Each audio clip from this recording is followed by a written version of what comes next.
श्री सांवलिया जी राजकीय महाविद्यालय मंडफिया के आज के इस एक दिवसीय सेमिनार में आप सभी स्टूडेंट्स का मैं हार्दिक स्वागत करता हूं।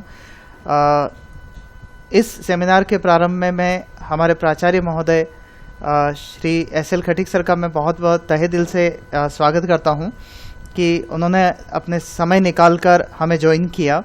सभी पार्टिसिपेंट्स का मैं स्वागत करता हूं। मैं doctor Hemant Karuniya, assistant professor, Shri Sanwaliya ji राजकीय महाविद्यालय मंडफिया, जिला चित्तौड़गढ़। डियर स्टूडेंट्स, आज की सेमिनार का जो हमारा मकसद है, दो जो सेशन हमने रखे हैं टेक्निकल सेशन फर्स्ट में हमारे साथ हमारे रिसोर्स पर्सन होंगे श्री फिरदौस खान पठान सर, जो कि गुरु Nanak public school Shastri circle Udaipur के प्रिंसिपल हैं वर्तमान में, और उनका बीमा एजेंट के रूप में काफ़ी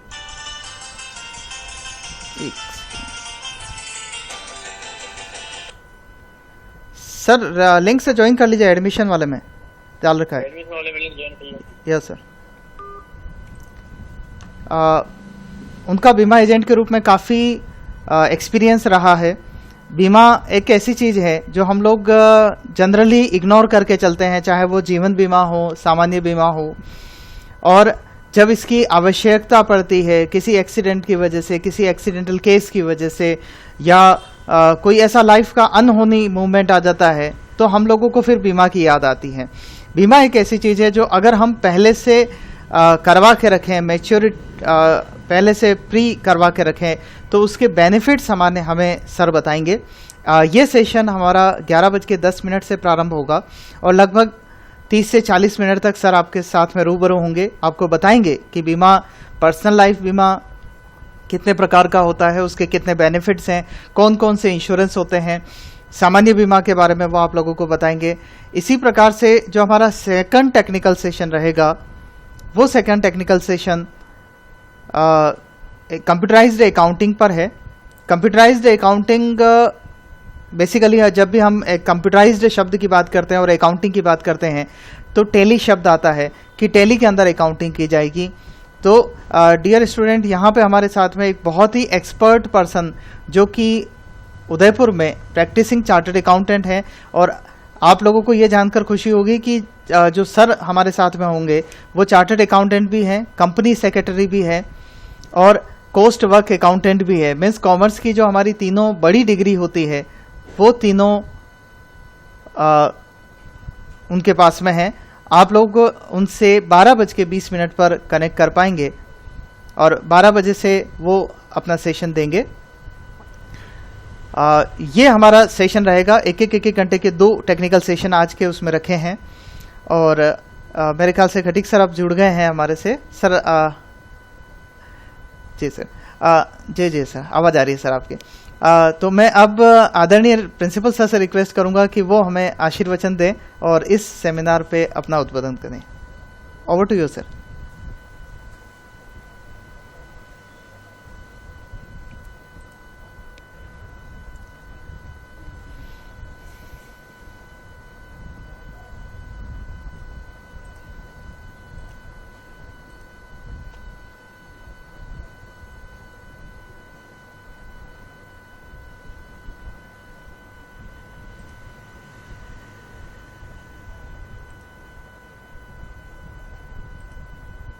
Shri Palash Birla CA, computerised accountancy पे हमें जानकारी उपलब्ध कराएंगे। इनका भी मैं आभार व्यक्त करता हूं। साथ ही जो इस ऑनलाइन वेबिनार से जुड़े हुए हैं, उन सभी विद्यार्थियों का, महानुभावों का हार्दिक स्वागत करता हूं अपने महाविद्यालय की ओर से, तथा ये आशा करता हूं कि बच्चों को इसका बहुत ही सारगर्भित योगदान उनको मिलेगा। देखिए, वर्तमान समय में जो एक बीमा का जो सेक्टर है, लेखांकन का जो सेक्टर है, ये व्यक्ति के जीवन के हर पहलू से जुड़ा हुआ है। आज आप बीमा को देखिए कि व्यक्ति की ह्यूमन बॉडी से लेकर उसकी सभी प्रकार की एसेट्स, इवन एग्रीकल्चर, ये सब बीमा से कवर हो रही है आजकल, लेकिन प्रॉपर जानकारी के अभाव में हम लोग इसका प्रॉपर यूज नहीं कर पाते हैं। तो मैं आज के वक्ताओं से ये निवेदन करना चाहूँगा कि वो जीवन बीमा और अकाउंटेंसी के इम्पोर्टेंस को तो बताएंगे ही, साथ में वो इस पहलू को भी छुएं कि इन क्षेत्रों में हमारे युवा जो विद्यार्थी हैं उनके लिए रोजगार की क्या संभावनाएं। आज जीवन बीमा सेक्टर बहुत बड़ा सेक्टर हो गया है और इसमें सरकारी कंपनियों के साथ साथ निजी कंपनियां भी बहुत सारी जुड़ी हुई हैं। आज आप मेडिक्लेम से लेके गाड़ी का इंश्योरेंस ले लीजिए, मकान का इंश्योरेंस ले लीजिए। जहाँ तक मुझे जानकारी है कि आज आप कहीं लोन लेने भी जाते हैं मकान का, तो उसके लिए आपका बीमा होना बहुत ही आवश्यक है। उसके बिना कोई भी बैंकिंग संस्थान आपको ऋण उपलब्ध नहीं करवा रहा है। तो अंत में मैं एक बार पुनः आप सभी का आभार व्यक्त करते हुए वक्ताओं से ये अनुरोध करूंगा कि वो इसके महत्व के साथ साथ हमारे जो युवा विद्यार्थी हैं वो इस सेक्टर में आगे किस प्रकार से आ सकते हैं इसकी जानकारी भी वो प्रदान करें। धन्यवाद। बहुत बहुत धन्यवाद sir.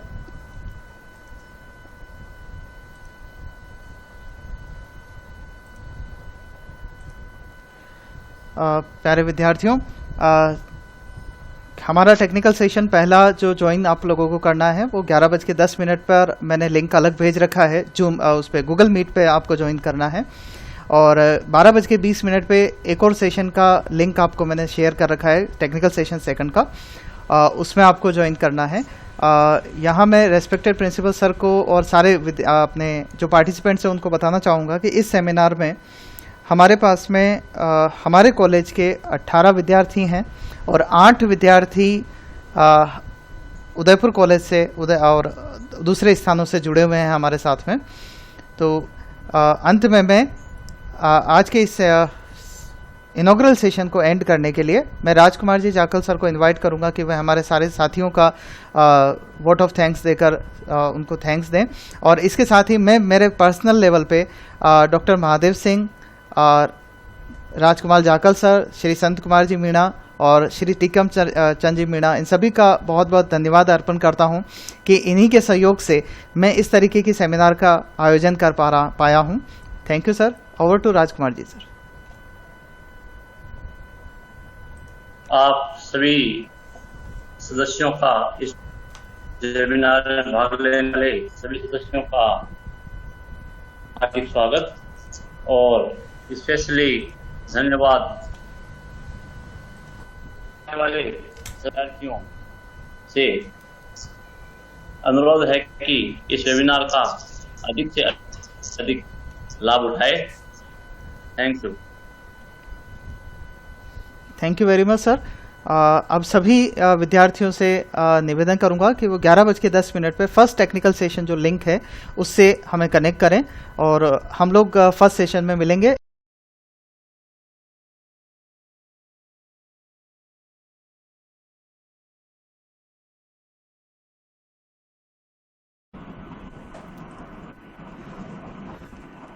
Dear students, Shri Sanwaliya ji राजकीय महाविद्यालय मंडफिया की आज की इस वन डे वर्चुअल सेमिनार में आप सभी का स्वागत। फर्स्ट टेक्निकल सेशन हम लोग स्टार्ट करने जा रहे हैं जिसमें आज के हमारे प्रमुख वक्ता श्री फिरदौस खान पठान रहेंगे। मैं मेरी तरफ से IQAC कोऑर्डिनेटर और innovation and skill development cell का कोऑर्डिनेटर होने के नाते सभी पार्टिसिपेंट्स का स्वागत करता हूं। इन एब्सेंशिया मैं अपने principal sir SL Khatik sir और अपने सभी साथी, क्योंकि वो आज एग्ज़ाम भी है कॉलेज के अंदर और काफ़ी बिजी शेड्यूल है उन लोगों का, तो टेक्निकल सेशंस में वो नहीं जुड़ पाए हैं सर, तो इनॉग्रल सेशन में वो लोग जुड़े थे। अब मैं श्री फिरदौस खान पठान सर का हार्दिक स्वागत करते हुए उनका परिचय आप लोगों को देता हूँ। सर मेरे खुद के गुरु रहे हैं। 9, 10, 11, 12 सर ने बहुत अच्छे से पढ़ाया है और आप बच्चों ये मानिए कि एक्सपर्ट ऑफ एक्सपर्ट्स सर हैं। और सर ने 1994 में राजस्थान विद्यापीठ राजस्थान विद्यापीठ यूनिवर्सिटी से एमकॉम पास आउट किया था, 1994 में बीएड किया है, और उसके बाद में 1992 से ही sir Guru Nanak public school Shastri circle Udaipur में as a lecturer accounting teach करते रहे हैं। और काफ़ी अच्छा इनका एक्सपीरियंस, इतना वाइड एक्सपीरियंस है जो मैं सोचता हूँ, क्योंकि मेरे पास में आज जितने भी बच्चे ज्वाइंट हैं मैक्सिमम बच्चे कॉमर्स के हैं, और हमारे लिए एक बहुत बड़ा आशीर्वाद है सर का कि वो हमें ज्वाइन कर रहे हैं। और उसके बाद में सर 2011 से as a principal Guru Nanak public school को बहुत अच्छे से संभाल रहे हैं। तीनों स्ट्रीम इस स्कूल में हैं आज, आर्ट, साइंस, कॉमर्स। और लगभग सर के 4000 तो सर ने शायद 2000-3000 लिख के भेजे थे, पर शायद सर के बहुत ज़्यादा स्टूडेंट होंगे अकाउंटेंसी सब्जेक्ट जो पढ़ के निकले हैं। नियर बाय 25 से ज़्यादा, 30 से ज़्यादा इनके चार्टर्ड अकाउंटेंट्स बन चुके हैं इनके स्टूडेंट, जिसमें एक मैं भी शामिल हूँ कि सर के आशीर्वाद से ही मैं भी चार्टर्ड अकाउंटेंट बना, और आज सर के आशीर्वाद से ही मैं भी असिस्टेंट प्रोफेसर पद पे मनफिया कॉलेज में पोस्टेड हूँ। तो बहुत बहुत स्वागत सर आपका। और अब मैं माइक आपको हैंड ओवर करता हूं कि बच्चों को आप बीमा के बारे में बताएं, जीवन बीमा, सामान्य बीमा, क्योंकि ये एक ऐसी चीज़ है सर जो लगभग हर व्यक्ति इग्नोर करके चलता है, लेकिन जब नौबत आती है, कोई अनहोनी होती है, तो उस समय बहुत बड़ी वो लगता है कि पहले इंश्योरेंस करवा लेते तो बहुत अच्छा रहता। तो इन बच्चों को सर हम अभी से जागरूक करें, ताकि भविष्य में जब भी ये कमाने लगें या अर्निंग लेवल पे जाएं, या इनके माता पिता को हम लोग ऐसे इन बच्चों को हम बता पाएँ कि इनके माता पिता इंश्योरेंस करवा लें, ताकि इस तरह किसी भी अनहोनी का ये लोग पहले से तैयार रहें, कोई ऐसी अनहोनी हो उससे पहले ही इनके पास में सेफ्टी अवेलेबल रहे। Over to you sir. Thank you sir. Thank you. सबसे पहले मैं श्री सांवलिया जी गवर्नमेंट कॉलेज मनपिया चित्तौड़गढ़ का और उनकी पूरी टीम का शुक्रगुजार हूं कि मुझे इस वर्चुअल सेमिनार में आमंत्रित किया गया बच्चों से बात करने के लिए। और प्रिंसिपल सर एस.एल. खटीक साहब और हेमंत सर आपका और सभी बच्चों का बहुत बहुत शुक्रगुजार हूं कि उन्होंने मुझे मौका दिया कि मैं बच्चों से बात कर सकूं। निश्चित रूप से अपन ये मान के चलें कि एक कॉमर्स का स्टूडेंट होने के नाते इंश्योरेंस जो एक फील्ड है उसके बारे में अपन लोगों को एक अच्छा सा नॉलेज होना चाहिए, क्योंकि इंश्योरेंस भी एक फाइनेंस से जुड़ा हुआ और कॉमर्स से जुड़ा हुआ सेक्टर है। तो इंश्योरेंस के बारे में हम लोगों को एक अच्छी सी जानकारी होनी चाहिए। तो मैं डायरेक्ट टॉपिक पे आना चाहता हूं समय का ध्यान रखते हुए। आज अपना जो टॉपिक है वो है बीमा का महत्व, इंपॉर्टेंस ऑफ इंश्योरेंस। तो सबसे पहले तो हम लोगों को ये पता होना चाहिए कि बीमा होता क्या है, इंश्योरेंस होता क्या है। बीमा की बेसिक अवधारणा ये है बच्चों कि एक प्रीमियम, एक निश्चित धन राशि के बदले जोखिम का हस्तांतरण जो है वो कंपनी को किया जाता है। मतलब ये निकला कि अगर मुझे मेरा इंश्योरेंस कराना है 50 लाख रुपए का, अगर मैं जीवित हूं तो मैं मेरे परिवार के लिए अनमोल हूं और मैं उनके लिए अरबों खरबों रुपए का हूं, क्योंकि मैं उनके साथ में एक मानवीय दृष्टिकोण से भी जुड़ा हुआ हूं और मेरे परिवार की जो आवश्यकताएं हैं उनको पूरा मैं मेरी सैलरी से फुलफिल करता हूं। मैं अपनी जिम्मेदारियों को बखूबी निभाता हूं, चाहे वो बच्चों की एजुकेशन को लेके हो, चाहे वो मकान बनाने से रिलेटेड हो, बच्चों को अच्छी जीवन यापन के लिए साधन जुटाने के लिए हो, और उसके बाद में बच्चों की शादियां करनी हो, बच्चों के बिजनेस सेटअप करने हो, उनके लिए एक पिता का जो रोल होता है या माता का जो रोल होता है वो बहुत इंपॉर्टेंट होता है। तो बेसिकली अगर हम लोग मौजूद हैं तो हर पेरेंट्स अपने परिवार के लिए, अपने बच्चों के लिए बेस्ट करता है, लेकिन भगवान न करे कि कभी अगर कुछ मिस हैपनिंग हो जाए, क्योंकि मृत्यु अंतिम सत्य है और वो ईश्वर के हाथ में है, वो आप हमके हाथ में नहीं है। तो बीमा का जो कंसेप्ट है बेसिकली यही है कि अगर जो परिवार का मुखिया है वो अगर है मौजूद तो सारा काम वो कर ही लेगा, लेकिन अपन ये मान कर चलें कि अगर कुछ मिस हैपनिंग हो जाती है मुखिया के साथ में या उसकी डेथ हो जाती है जैसे कि, तो उसके परिवार वालों के ऊपर आर्थिक संकट ना आए और वो आने वाली समस्याओं को, क्योंकि किसी व्यक्ति के मर जाने के बाद भी उसके परिवार के जो रूटीन खर्चे हैं, चाहे वो बिजली के बिल हो, राशन हो, बच्चों की एजुकेशन हो, शादी हो, बिजनेस सेटअप हो, ये सब चीजें के लिए उनको फंड्स की निरंतर आवश्यकता रहती है। इसलिए इंश्योरेंस जो है एक बहुत एक धारदार हथियार के रूप में काम करता है परिवार को आर्थिक कवच देने के लिए। अब हम लोग की बात करेंगे कि बीमा होता क्या है। जैसे कि मैंने आपको बताया कि एक निश्चित धनराशि जिसको हम लोग प्रीमियम बोलते हैं, वो प्रीमियम हम इंश्योरेंस कंपनी को पे करते हैं और इंश्योरेंस कंपनी से हम लोग एक अनुबंध, एक रिटर्न एग्रीमेंट जो है पॉलिसी देने वाले और इंश्योरेंस कंपनी के बीच में बन जाता है प्रीमियम भरने के बाद में, कि किसी निश्चित घटना के घटित होने पर, जिसको अपन मृत्यु बोल सकते हैं, या एक निश्चित अवधि के बाद में एक इतनी धनराशि हम आपके परिवार को पे कर देंगे। ये इंश्योरेंस का बेसिक कंसेप्ट है। तो अपन ये बात करें कि बीमा कराना हर व्यक्ति के लिए बहुत जरूरी है। आपके पेरेंट्स, आपके मिलने जुलने वाले, आपके सर्कल में जितने लोग हैं, आज के इस सेमिनार के बाद में आपको उनको बताना चाहिए कि इंश्योरेंस क्यों जरूरी है। अक्सर क्या होता है कि इंश्योरेंस में इग्नोरेंस भी होता है। जितने लोगों से आप बात करेंगे इंश्योरेंस के लिए, या आप जब इंश्योरेंस सेक्टर में काम करेंगे तो वो व्यक्ति आपके सामने बहानेबाजी करेगा। अभी हमारा हाथ थोड़ा सा टाइट चल रहा है, कोरोना में ऐसा हो गया, ये हो गया, वो हो गया, वो रूटीन के दूसरे खर्चे पूरे करेगा, लेकिन वो इंश्योरेंस को टालेगा।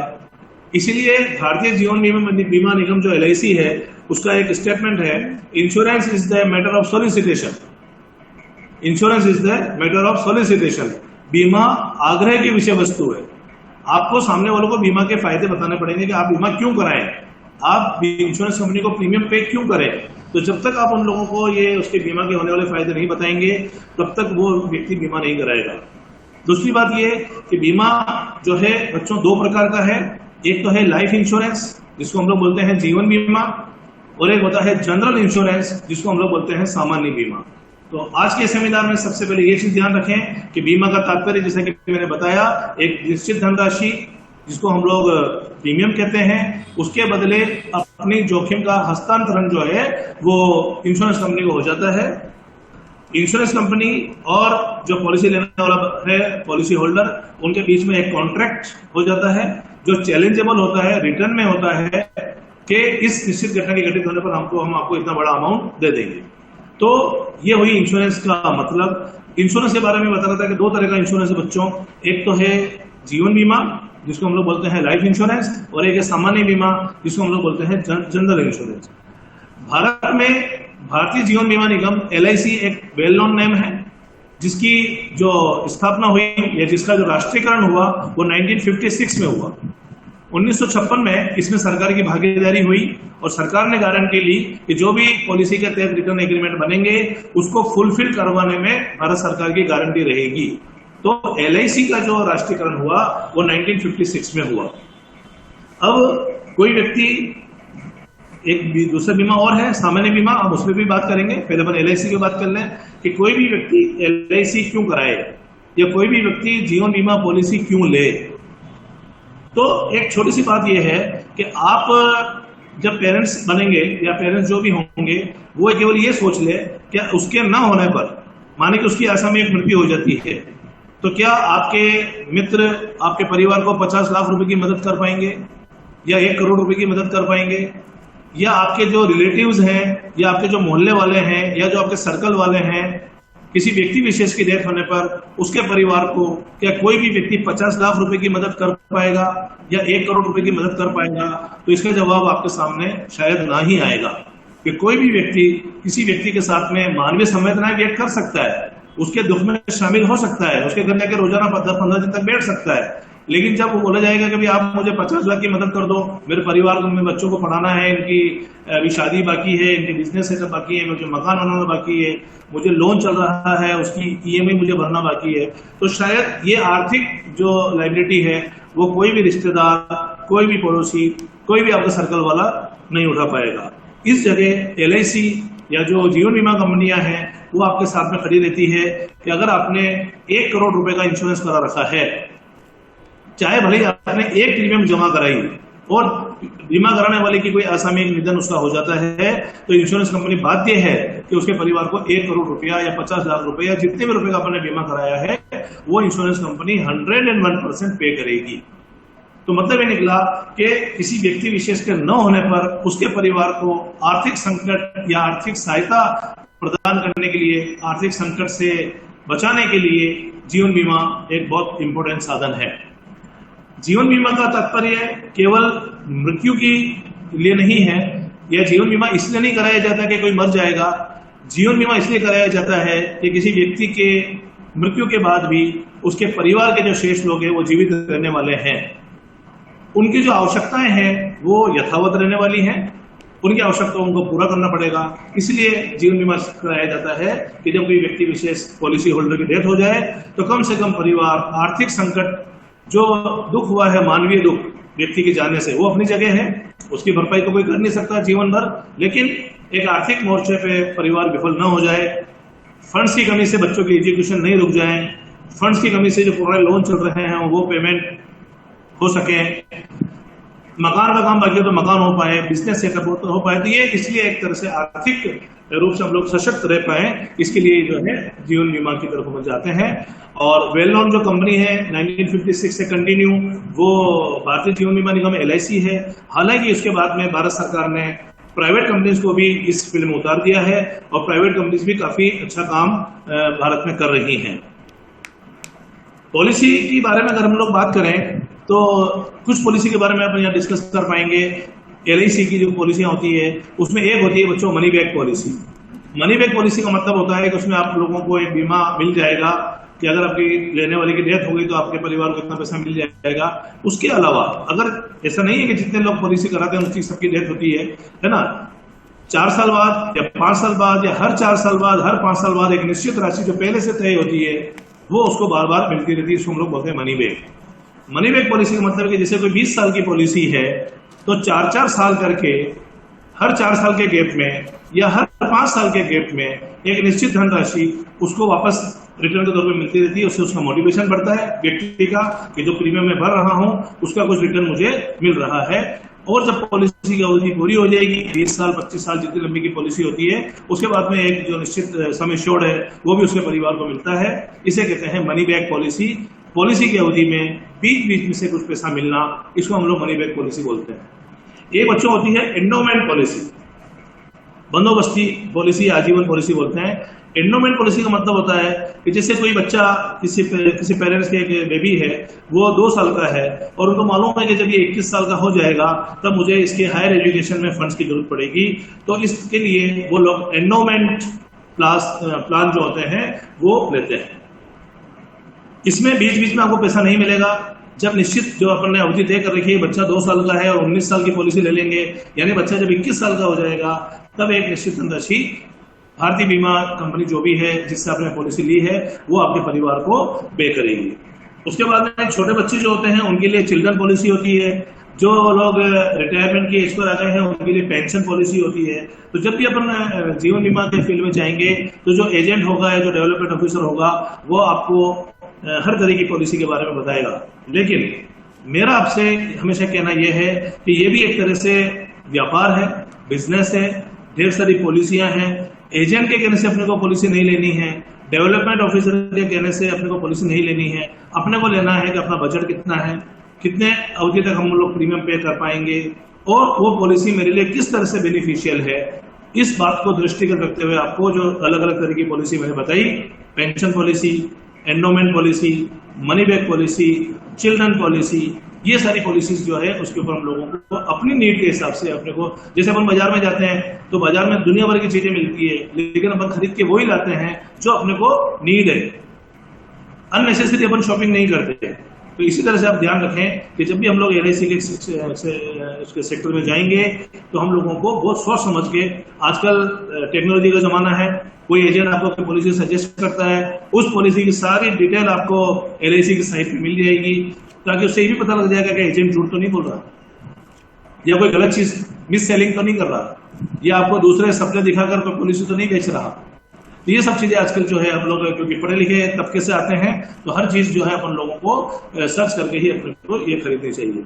एक लाइफ पॉलिसी के बारे में मैं आपको बताना चाहूंगा। जो पेरेंट्स चिल्ड्रन पॉलिसी लेते हैं उनको एक एडवांटेज मिलता है PWB, premium waiver benefit. PWB का मतलब होता है तो जब बच्चों की पॉलिसी ली जाएगी तो PWB जो बेनिफिट है वो अपने को हमेशा लेना चाहिए। उसकी थोड़ी सी प्रीमियम ज्यादा आती है, लेकिन ये प्रीमियम वेवर बेनिफिट का मतलब क्या होता है वो आप सुन लें कि किसी पेरेंट्स ने अपने बच्चे के लिए 20 साल के लिए पॉलिसी ले ली है, अगर उसने PWB बेनिफिट साथ में लिया है तो उसका तात्पर्य यह है कि अगर उस व्यक्ति ने एक प्रीमियम भरी और 1 साल बाद उस व्यक्ति की डेथ हो गई तो आने वाले जो 15-20 साल 20 साल की जो पॉलिसी है उसमें परिवार को प्रीमियम जमा नहीं कराना पड़ेगा, लेकिन पॉलिसी कंटिन्यू रहेगी। और जो पॉलिसी के एडवांटेज हैं वो अवधि समाप्त होने पर उस बच्चे को मिलेंगे 100%। तो PWB का मतलब आप अच्छे से समझ लें आज के सेमिनार में। प्रीमियम वेवर बेनिफिट, पिता के न रहने पर पॉलिसी चालू रहे लेकिन प्रीमियम नहीं भरना पड़े। तो चिल्ड्रन पॉलिसी में PWB भी एक बहुत काम की चीज है। अपन जो प्रीमियम भरते हैं उस प्रीमियम का फायदा केवल अपनी रेगुलर सेविंग के लिए या अपनी किसी की मृत्यु होने पर परिवार को आर्थिक सहायता के लिए हो, केवल ऐसा नहीं है। हेमंत सर खुद चार्टर्ड अकाउंटेंट है और जितने भी एम्प्लॉइज हैं या जितने भी बिजनेसमैन हैं वो अपने इनकम टैक्स रिटर्न फाइल करते हैं। और बच्चे आप सब लोग कॉमर्स से रिलेटेड है, आप लोगों ने इनकम टैक्स पढ़ा है, तो अप्रैल से लेकर मार्च तक का जो फाइनेंशियल ईयर होता है उसके बाद में आप लोगों को अपना पैन कार्ड के जरिए रिटर्न फाइल करना पड़ता है कि आपको शो करना पड़ेगा कि आपने इस साल कितना अर्न किया, उस पर कितना टैक्स बना और आपने टैक्स पे किया या नहीं किया। तो ध्यान रखें कि 80C धारा 80C 80C एक ऐसा सेक्शन है, जितनी भी आप लोग अपने LIC प्रीमियम पे करते हैं, माने कि आपने 1 लाख रुपए की प्रीमियम पे करी साल भर की, तो आपकी जो टोटल इनकम है उसमें से जो LIC की प्रीमियम है 1 लाख रुपए वो लेस हो जाएगी और जो रिमेनिंग इनकम है उसी के ऊपर आपको टैक्स लगेगा। कहना यह चाहता हूं कि इंश्योरेंस का फायदा, आज अपन बीमा के महत्व पे बात कर रहे हैं, तो बीमा का फायदा केवल आर्थिक संकट से उभरने के लिए नहीं है, बीमा का फायदा रेगुलर बचत करने के लिए नहीं है, सिर्फ बीमा का फायदा आपको इनकम टैक्स में फायदा उठाने के लिए भी है। तो 80C के अंदर इसका फायदा मिलता है। और जो लोग अभी अपन GST पर आएंगे, जनरल इंश्योरेंस पे भी अभी अपन बात करेंगे, तो 80C के अंदर भी बीमा का फायदा मिलता है। तो बीमा के महत्व के बारे में जब हम लोग बात कर रहे हैं आज के इस वर्चुअल सेमिनार में, तो बीमा का तात्पर्य मैंने आपको बता दिया कि निश्चित प्रीमियम के बदले अपनी जो एक आर्थिक सुरक्षा कवच अपन लोगों को मिल जाएगा, ये बीमा होता है। और ऐसा नहीं है कि जितने लोगों ने पॉलिसी ली है वो पॉलिसी टर्म में उसकी डेथ होगी, अगर उसकी पॉलिसी टर्म 20 साल पूरी हो गई और 20 साल तक भी वो पॉलिसी लेने वाला जीवित रहता है, तो जितना पैसा आपका जमा हुआ है वो एक नॉमिनल रिटर्न के साथ में आपको वापस मिलता है। मतलब ये निकला कि आप लोगों ने टीवी पे एड देखा होगा, जिंदगी के साथ भी और जिंदगी के बाद भी, ऐसा बोलते हैं, जिंदगी के साथ भी और जिंदगी के बाद भी। मतलब ये निकला कि अगर किसी व्यक्ति की डेथ हो गई तो उसके परिवार को आर्थिक सुरक्षा मिल जाएगी, लेकिन अगर उसकी डेथ नहीं होती है और वो पूरी पॉलिसी अवधि में जीवित रहता है, तो जितने रुपए का आपने बीमा लिया है वो प्लस उसके ऊपर कुछ बोनस, नॉमिनल रिटर्न बहुत ज्यादा नहीं होता, लेकिन आपकी एक आर्थिक सुरक्षा के लिए जरूरी है, तो नॉमिनल रिटर्न भी आपको वापस पॉलिसी होल्डर को मिल जाता है। और 80C में उसको इनकम टैक्स में रिबेट भी मिलती है। आगे चले, आगे की अगर हम लोग बात करेंगे तो ये तो हो गया जीवन बीमा। बीमा 2 प्रकार का, ये हो गया लाइफ इंश्योरेंस जो अपनी लाइफ से रिलेटेड है, किसी व्यक्ति विशेष के न रहने पर उसके परिवार को जो आर्थिक सहायता लेने वाला जो मामला है उसमें अलग अलग तरह की पॉलिसी मैंने बताई आपको, वो सब जीवन बीमा में आता है। अब हम लोग आए सामान्य बीमा, जनरल इंश्योरेंस। जनरल इंश्योरेंस के अंदर आपके पास में कोई 2 व्हीलर है उसका इंश्योरेंस, आपके पास कोई 4 व्हीलर है उसका इंश्योरेंस, आपने मेडिक्लेम पॉलिसी ले रखी है कि किसी व्यक्ति को अगर अस्पताल में बीमारी के कारण भर्ती रहना पड़ा और वहां उसके 3 लाख रुपए या 5 लाख रुपए का खर्चा हो गया, किसी की बाईपास सर्जरी हो गई, किसी के कुछ भी एक्सीडेंट हो गया, तो उसके लिए जो इंश्योरेंस होते हैं, ये सब चीजें जो इंश्योरेंस है ये लाइफ इंश्योरेंस में नहीं आती, ये जनरल इंश्योरेंस में आती है। 2 व्हीलर का इंश्योरेंस, 4 व्हीलर का इंश्योरेंस, मार्केट में जो दुकान लगती है, दुकानें होती है, उनका फायर इंश्योरेंस कि अगर आग लग जाए और उसको आर्थिक नुकसान से अपन बच पाए, या मेडिक्लेम पॉलिसियां कि कोई व्यक्ति बीमार हो जाए, उसका एक्सीडेंट हो जाए, उसकी बाईपास सर्जरी हो जाए और उस दौरान जो बड़ा खर्चा आता है उससे पूरे परिवार का बजट बिगड़ जाता है। इस स्थिति में ये जो पॉलिसियां ली जाती है, fire insurance policy, vehicle insurance policy, mediclaim policy, ये सारी पॉलिसियां जो है वो जनरल इंश्योरेंस में आती है। जीवन बीमा का काम भारतीय जीवन बीमा निगम LIC कर रही है, उसके अलावा कुछ प्राइवेट कंपनियां और है वो भी जीवन बीमा का काम करती हैं। जनरल इंश्योरेंस में आपने नाम सुना होगा, national insurance company, oriental insurance company, United India insurance company, new India insurance company, तो ये राष्ट्रीयकृत कंपनियों के नाम मैंने बोले हैं। इसके अलावा प्राइवेट कंपनियां और भी हैं जिनको वो भी जनरल इंश्योरेंस का काम करती हैं। और एक चीज और ध्यान रखें चाहे राष्ट्रीयकृत कंपनियां हों, LIC और ये नेशनल इंश्योरेंस और इंडियन इंश्योरेंस, चाहे प्राइवेट कंपनियां हों, इन कंपनियों की निगरानी के लिए गवर्नमेंट ने IRDA, insurance regulatory development authority, एक संस्था बना रखी है। उस संस्था के अंडर में ये सारी कंपनियां काम करती हैं, चाहे वो राष्ट्रीयकृत कंपनियां हों, चाहे वो प्राइवेट कंपनियां हों। IRD, जिस तरह से रिजर्व बैंक ऑफ इंडिया आपने नाम सुना है, जितने भी बैंक हैं इंडिया में, नेशनलाइज बैंक हो चाहे प्राइवेट बैंक हो, उन सब बैंकों पर कंट्रोल करने के लिए रिजर्व बैंक ऑफ इंडिया काम करता है और रिजर्व बैंक ऑफ इंडिया के अधीन ये कंपनियां, ये सारे बैंक काम करते हैं। उसी तरह से इंश्योरेंस कंपनियां, चाहे वो लाइफ इंश्योरेंस का काम कर रही हो, चाहे वो जनरल इंश्योरेंस का काम कर रही हो, ये सारी कंपनियां भी भारत सरकार द्वारा गठित IRDA, insurance regulatory development authority के अधीन काम करती है। एक चीज और बताएं, मेडिक्लेम पॉलिसी के बारे में भी जो है काफी लोग अनभिज्ञ हैं, या जो लोग जानते हैं वो भी उसको इग्नोर करते हैं कि अभी हमारे पास बजट नहीं है। और जब कोई एजेंट या कोई आपको मिलने वाला या कोई कंपनी वाला आपसे कांटेक्ट करता है कि आप मेडिक्लेम पॉलिसी ले लें, तो उस टाइम हम लोग 90% चांस में इग्नोरेंस का काम करते हैं। अरे नहीं नहीं, इसमें हमें क्या मिलेगा, इसमें हमें क्या मिलेगा। तो बेसिकली एक मन की संतुष्टि है। फॉर एग्जाम्पल, मैंने अपने परिवार के लिए, जिसमें मैं हूँ, मेरी मिसेज है और मेरा बेटा है, हम 3 मेंबर के लिए मैंने एक मेडिक्लेम पॉलिसी ले रखी है, जिसका साल भर का प्रीमियम 20,000 रुपये, 20,000, लेकिन उसमें हमें 7 लाख रुपए का इंश्योरेंस मिला हुआ है। भगवान न करे हम तीनों मेंबर में से अगर किसी बीमारी की वजह से कोई व्यक्ति हॉस्पिटलाइज होता है, अगर उसका एक्सीडेंट होता है और वहां पे जब खर्चा होता है अस्पताल के अंदर, तो जिन लोगों, तो ये केसलेस होती है, जाके एडमिट होना है, सारा इलाज कराना है और आपको खाली पॉलिसी का कार्ड देना है, आपका सारा इलाज फ्री होगा, आपका सारा इलाज फ्री होगा। भर्ती रहने से लेके दवाई वगैरह, ये वो ऑपरेशन, जितनी चीजें हैं वो सब फ्री हो जाएगी। अब चाहे भले आपका बिल 5 लाख का बना है, लेकिन वो 5 लाख रुपए आप लोगों को पे नहीं करने हैं, तो यहाँ कोई वो इंश्योरेंस कंपनी पे करेगी हॉस्पिटल को। ये मेडिक्लेम पॉलिसी का फायदा है। जिस तरह से लाइफ इंश्योरेंस में ATC में भी अपने फायदा उठाया इनकम टैक्स में, तो एक सेक्शन है इनकम टैक्स का 400 जनों में से कोई नहीं आया 80D। तो धारा 80D में मेडिक्लेम पॉलिसी में आप जो प्रीमियम भरते हैं अपने खुद के लिए, अपने बच्चों के लिए, अपने पेरेंट्स के लिए, उनके थ्रू ये प्रीमियम जो होती है वो भी आपकी इनकम में से लेस हो जाएगी और बची हुई इनकम भी आपको पर ही आपका टैक्स लगेगा।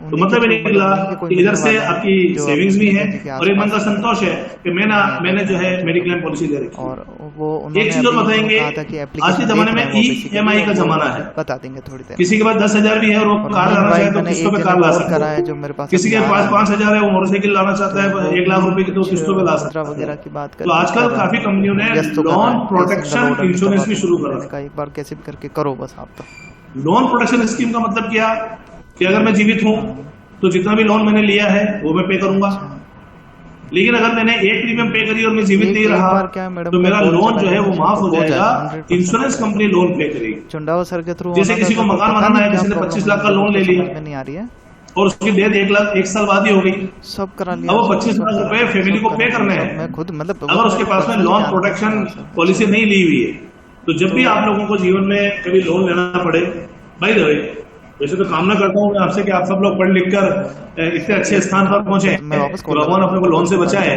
ब्याज से बचाए, लेकिन फिर भी जब अपन कोई बड़ा काम करते हैं तो फंड्स की आवश्यकता होती है, तो लोन प्रोटेक्शन इंश्योरेंस हम लोगों को लेना चाहिए। ये भी इसका फायदा आप लोगों को मेडिक्लेम पॉलिसी का जो प्रीमियम भरते हैं उसका फायदा आपको सेक्शन 80D में होगा। तो आज आपको मैंने 2 सेक्शन बता दिए। ATC लाइफ इंश्योरेंस की प्रीमियम आपके इनकम में से लेस हो जाएगी, टैक्स फ्री, उस पर टैक्स नहीं लगेगा। मेडिक्लेम पॉलिसी जो है वो 80D, इनकम टैक्स में 80D सेक्शन वो लेस हो जाएगी। एक सेक्शन और है बच्चों, 1010D, धारा 1010D। इसका मतलब होता है कि जब वो पॉलिसी मैच्योर होकर आएगी तो मैच्योरिटी अमाउंट जो होगा वो भी टैक्स फ्री होगा, मैच्योरिटी अमाउंट भी टैक्स फ्री होगा। वो 1010D जो सेक्शन है वो होता है। लेकिन अगर आप बैंक में FD कराते हैं तो FD पे जो आप इंटरेस्ट अर्न करते हैं वो इंटरेस्ट टैक्सेबल होता है। तो कुल मिला के जीवन बीमा का तात्पर्य या सामान्य बीमा का तात्पर्य केवल यही नहीं होता कि हम लोग जो है हमारे न होने पर परिवार को किसी आर्थिक सहायता मिलेगी, बल्कि बचत की आदत अपने साथ में है, अपने जो परिवार है उनको आर्थिक सुरक्षा है, टैक्स में अपन लोगों को फायदा है। अब व्हीकल इंश्योरेंस की हम लोग अगर बात कर लें तो बच्चों व्हीकल इंश्योरेंस बहुत जरूरी है। फॉर एग्जाम्पल मेरे पास में कार है और मैं कार चला रहा हूं, मेरी कार की टक्कर से किसी व्यक्ति विशेष का एक्सीडेंट हुआ और मेरी गलती से उसकी डेथ हो गई, तो अगर वो व्यक्ति क्लेम करेगा कि मेरे मुझे 1 करोड़ का क्लेम दिया जाएगा, और अगर आपके पास में व्हीकल इंश्योरेंस लैप्स है या व्हीकल इंश्योरेंस आपने नहीं करवा रखा है तो वो 1 करोड़ रुपए आपको पे कर लें। क्या हम पे कर सकते हैं किसी व्यक्ति को 1 करोड़ रुपए? हर व्यक्ति का एक आर्थिक मूल्य होता है, हर व्यक्ति का एक आर्थिक मूल्य होता है कि एक व्यक्ति जो मजदूर है उसकी आर्थिक मूल्य कितना है साल भर का, एक पढ़ा लिखा व्यक्ति जो टीचर है, चार्टर्ड अकाउंटेंट है, बैंक मैनेजर है, फॉरेस्ट ऑफिसर है, उसका आर्थिक मूल्य कितना है, एक IAS ऑफिसर का आर्थिक मूल्य कितना है। अगर उस व्यक्ति का अपनी गाड़ी से एक्सीडेंट होता है और उस व्यक्ति को नुकसान हो जाता है, परिवार को मृत्यु के कारण, तो वो परिवार आपके ऊपर क्लेम करेगा। इसके लिए ध्यान रखें कि व्हीकल इंश्योरेंस होना 101% जरूरी है। वो इसलिए नहीं कि मेरी गाड़ी चोरी हो जाएगी तो मुझे क्लेम मिल जाएगा, मेरी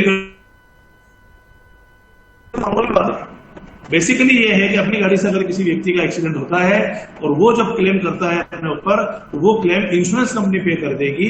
इसको हम लोग बोलते हैं थर्ड पार्टी इंश्योरेंस। क्या बोलते हैं बच्चों? Third party insurance.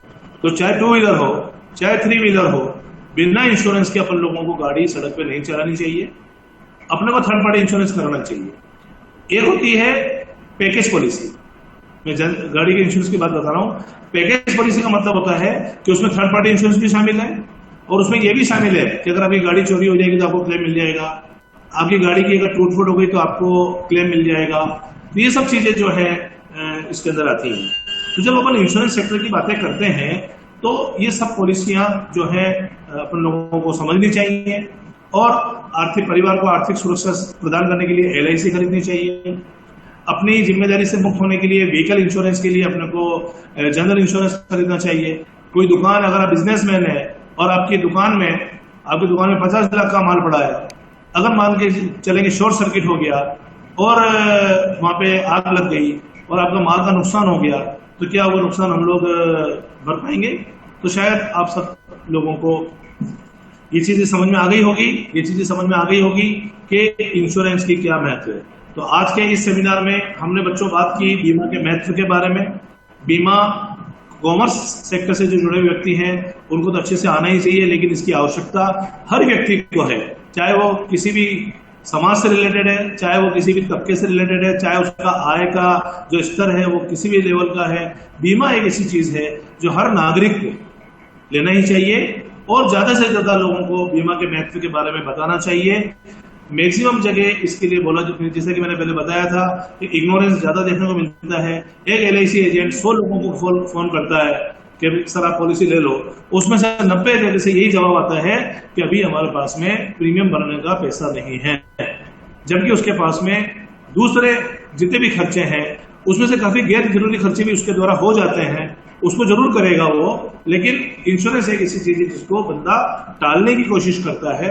तो ठीक है, एजेंट काम करेगा तो 2% कमीशन, 3%, 5% कमीशन उसको भी मिलेगा, वो उसकी रोजी रोटी है, लेकिन उसका सबसे बड़ा फायदा एजेंट को नहीं है। उसका सबसे बड़ा फायदा अपने को खुद को है, अपने परिवार को है, अपने बच्चों को है।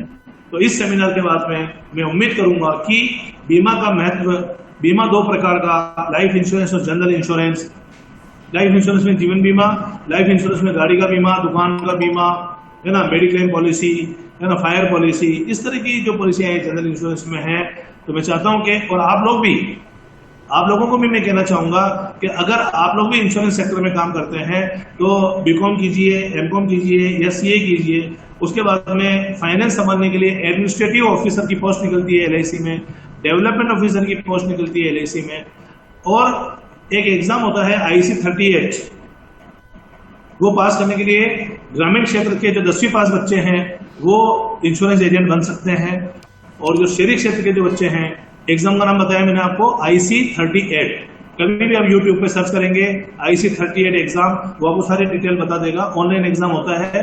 वो एग्जाम पास करने के बाद में आप स्वयं भी इंश्योरेंस का काम कर सकते हैं। आप अपने सर्कल के अंदर और पैसा कमा सकते हैं। अब मान के चले कि डेवलपमेंट ऑफिसर जो LIC में होता है उसकी सैलरी फिक्स होती है, लेकिन जो एजेंट होता है उसकी इनकम फिक्स नहीं होती।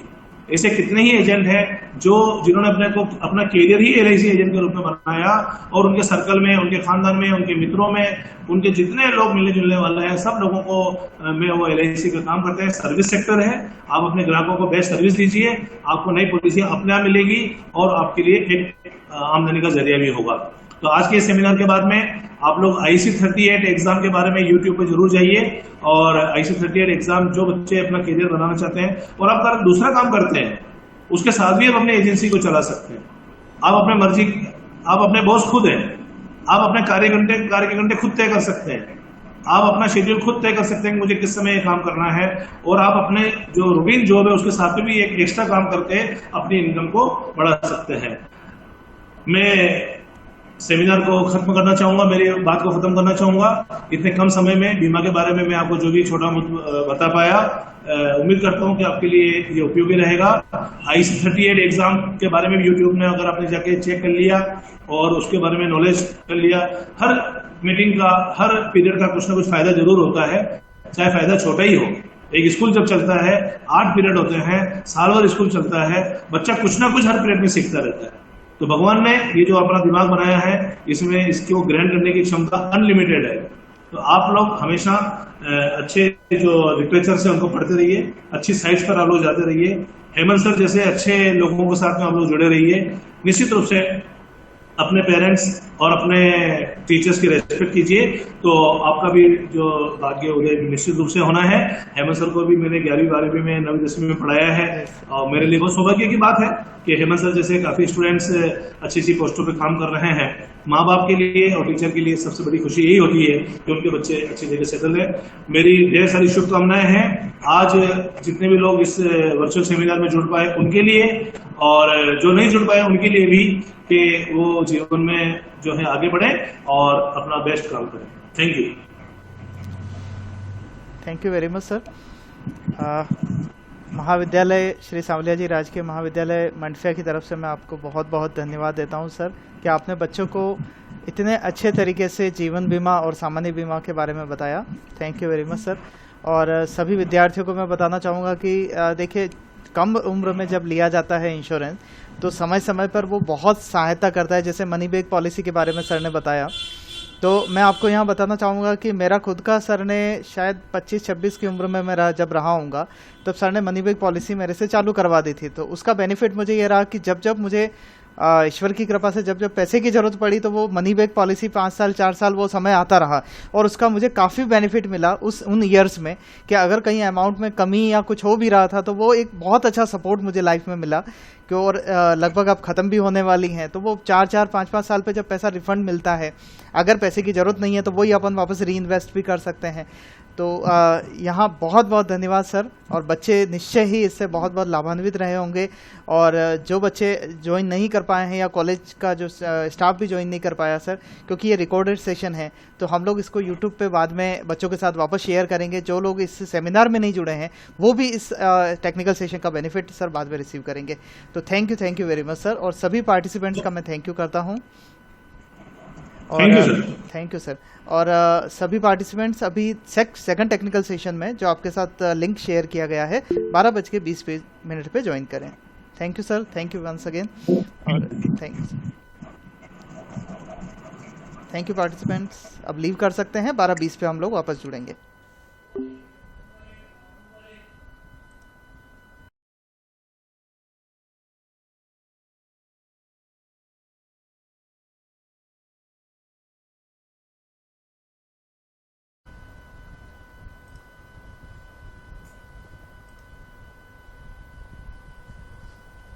श्री सांवलिया जी राजकीय महाविद्यालय मंडफिया के आज के इस 1 डे वर्चुअल सेमिनार में आप सभी पार्टिसिपेंट्स का मैं स्वागत करता हूं। और इस सेकंड टेक्निकल सेशन में मैं हमारे आज के वक्ता श्री CA पलाश बिरला का हार्दिक स्वागत करता हूं। सभी पार्टिसिपेंट्स का स्वागत करता हूं। अब मैं आप लोगों को इंट्रोड्यूस कर देता हूं हमारे वक्ता से। प्यारे बच्चों, जो हमारे वक्ता हैं वो चार्टर्ड अकाउंटेंट हैं, साथ में कंपनी सेक्रेटरी भी हैं और साथ में कोस्ट एंड वर्क्स अकाउंटेंट भी हैं। मीन्स कॉमर्स की जो हमारी तीनों बड़ी डिग्रियां हुआ करती हैं कॉमर्स एरिया की, वो तीनों डिग्री सर के पास में है। मेरे पास भी एक ही डिग्री है, सर के पास तीनों हैं। तो इनका जो नॉलेज लेवल है वो आपको अकाउंटिंग एरिया में आज सुनने को मिलेगा और इससे हम लोग काफ़ी लाभान्वित होंगे। एक मिनट सर।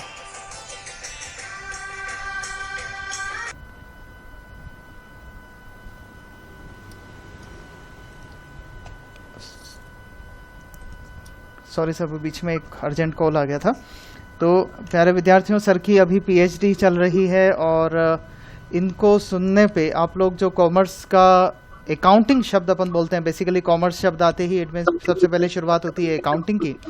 और अकाउंटिंग को आज करने के जो तरीके हैं, पहले मैक्सिमम हमारे कॉमर्स स्टूडेंट हैं जानते हैं कि जो जब हम बुक्स में पढ़ते हैं तो journal, ledger, final account 3-4 step हमारी रहती हैं। लेकिन जब अपन प्रैक्टिकल लाइफ में आते हैं तो सबसे पहला नाम आता है उसको कंप्यूटराइज्ड करने का, कंप्यूटराइज्ड अकाउंटिंग में टैली शब्द। तो सर आपको इसका बेसिक कंसेप्ट आज आपको कवर करेंगे कि कंप्यूटराइज्ड अकाउंटिंग कैसे की जाती है, किस तरीके से की जाती है। मैं ये तो मानता हूँ प्यारे बच्चों कि आप लोगों के पास कंप्यूटर नहीं है और उसको आप लोग प्रैक्टिस में नहीं ले सकते, बट एक बार नॉलेज होना बहुत ज़रूरी होती है कि हाँ इस तरीके से भी हम लोग कर सकते हैं। जहाँ हम लोग पहले जर्नल बनाते हैं कॉपी के अंदर, लेज़र बनाते हैं, फिर उससे ट्रायल बैलेंस बना के फाइनल अकाउंट कवर करते हैं। उसकी जगह जब आप कंप्यूटराइज्ड अकाउंटिंग में जाते हैं तो सर आपको बताएंगे किस तरीके से आप जर्नल एंट्री डालते हैं तो उससे सीधे फाइनल अकाउंट बन जाता है, अपने आप बन जाता है। बस आपको उसका बेसिक नॉलेज होना चाहिए। ऐसा नहीं हो जाए कि आपने कंप्यूटराइज्ड अकाउंटिंग की और आपको ये पता ही नहीं है कि फर्नीचर जो है वो बैलेंस शीट में आएगा या P&L के डेबिट में आएगा। अगर आपको यही पता नहीं है तो उस कंप्यूटराइज्ड का होना थोड़ा दिक्कत है। इसलिए हमारा कॉमर्स में पहले अकाउंटिंग का बेसिक नॉलेज होना चाहिए और उसके बाद जब आप उसको कंप्यूटर पे अप्लाई करेंगे तो आप लोग काफ़ी बेनिफिट में रहेंगे। तो अब मैं सर को इनवाइट करता हूँ। Over to you Palash sir, most welcome sir. Sir बहुत बहुत धन्यवाद, आपने जो मेरे लिए इतने बड़े बड़े शब्द कहे उसके लिए बहुत बहुत आभारी हूँ आपका। और साथ ही मैं प्रिंसिपल SL खटीक सर का बहुत आभारी हूँ कि आप दोनों ने मुझे इस लायक समझा कि मैं आज बच्चों का यहाँ पर कंप्यूटराइज्ड अकाउंटिंग पे एक सेमिनार ले सकूँ। और मैं आशा करता हूं कि बच्चे काफी कुछ सीख पाएंगे आज के सेशन से और मैं कोशिश करूंगा कि उसको छोटे से कम समय में ज्यादा से ज्यादा मैं बच्चों को अपना जो नॉलेज है, जो कंप्यूटराइज्ड टैली अकाउंटिंग का जो नॉलेज है वो मैं दे सकूं सभी को। तो दोस्तों, आप सभी का हार्दिक स्वागत, अभिनंदन। आज की जो ये आपका टेक्निकल सेशन 2 है उसकी कार्यशाला में आपका बहुत बहुत स्वागत है। मेरा नाम, जैसा कि सर ने बताया, मैं CA पलाश बिरला, मैं एक चार्टर्ड अकाउंटेंट हूं जो प्रैक्टिस करता हूं। एक चार्टर्ड अकाउंटेंट का काम ऑडिट करना, इनकम टैक्स के रिटर्न्स भरना, GST के रिटर्न्स भरना, अकाउंटिंग करना, ये सारा काम एक चार्टर्ड अकाउंटेंट का होता है। आप जानते ही होंगे, भली बातें आप इससे अवगत होंगे। तो दोस्तों, आगे बढ़ने के पहले, एक डायरेक्ट टैली पर जाने के पहले, जैसा कि सर ने बोला और बहुत ही जरूरी है, बहुत जरूरी है कि आपको अकाउंटिंग का, लेखांकन का बेसिक नॉलेज हो। बहुत जो हमने 11वीं कक्षा में पढ़ा, 11th क्लास में जो हमने पढ़ा, वो हमें आना बहुत जरूरी है। कहीं ऐसा ना हो कि हमें 11th क्लास का जो बेसिक नॉलेज है, देखो मैं आज भी कहता हूँ, टैली चलाने के लिए आपको सिर्फ 11th क्लास की बुक आती है अगर, तो आप टैली में मास्टरी हासिल कर सकते हैं। कोई बड़ी बात नहीं है टैली चलाना। टैली की बात करें तो भारत के अंदर सबसे आसानी से उपलब्ध और सस्ता और यूजर फ्रेंडली मतलब बहुत आसानी से हम इसके साथ काम कर सकते हैं। सबसे आसानी से चलाया जाने वाला सॉफ्टवेयर जो है टैली है, ठीक है। इसके टैली को आप चाहे तो लाइसेंस वर्जन खरीद भी सकते हैं और आप चाहे तो ऑनलाइन टैली की साइट से एजुकेशन वर्जन जो होता है, जो हम जैसे विद्यार्थी हैं, हम लोगों के लिए काम आ सकता है, सीखने के उद्देश्य से, काम करने के उद्देश्य से, सीखने के उद्देश्य से बहुत ही फायदेमंद होगा। हम वहां से इसको डाउनलोड कर सकते हैं। तो मैं मेरी जो शुरू कर रहा हूँ, जो सेशन शुरू कर रहा हूँ, उसमें सबसे पहले मैं ये चाहता हूँ कि एक बार हम मुश्किल से ज्यादा 10 मिनट के अंदर हम एक बार 11th क्लास का जो क्रक्स है, जो बेसिक डेफिनेशन है अकाउंटिंग की, हम उसके ऊपर एक थोड़ा सा ध्यान दें और उसके बाद मैं सीधे आपको टैली पर लेकर के चलूंगा दोस्तों, ठीक है। उसके लिए मैं आपको एक बार कुछ चीजें जो है मैं बताना चाहता हूं। मैं मेरी स्क्रीन प्रेजेंट करता हूं, आप देखिए। मैं आशा करता हूं कि आप लोगों को काफी आनंद आएगा आज की क्लास में।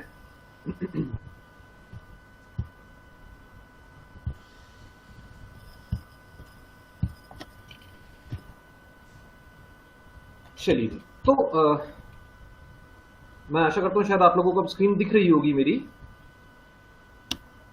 ठीक है। तो हम बात करते हैं दोस्तों सबसे पहले अकाउंटिंग की। अकाउंटिंग या लेखांकन जिसे हम कहते हैं, अकाउंटिंग क्या है? अगर अकाउंटिंग की बात करें दोस्तों, तो अकाउंटिंग की डेफिनेशन 11वीं क्लास की कोई किसी भी अकाउंट्स की आप बुक उठा लीजिए, बुक का पहला पन्ने पे पहला शब्द ही आपको अकाउंटिंग या बुक कीपिंग दिखेगा, ठीक है। तो अकाउंटिंग की हम बात करें, मैं सिर्फ इस डेफिनेशन, एक ही डेफिनेशन पढ़ाऊंगा और 11वीं क्लास का कुछ ज्यादा नहीं पढ़ाऊंगा, आप चिंता ना करें, और इसके बाद तुरंत मैं आपको टैली के ऊपर लेकर के चलूंगा। सो अकाउंटिंग की बात करें तो अकाउंटिंग क्या है? अकाउंटिंग एक कला है, एक आर्ट है, हम जैसा पढ़े, और साथ ही साथ ये विज्ञान भी है, ठीक है। एक कला भी है और विज्ञान भी है, ठीक है। ये चीज हम पढ़ चुके हैं।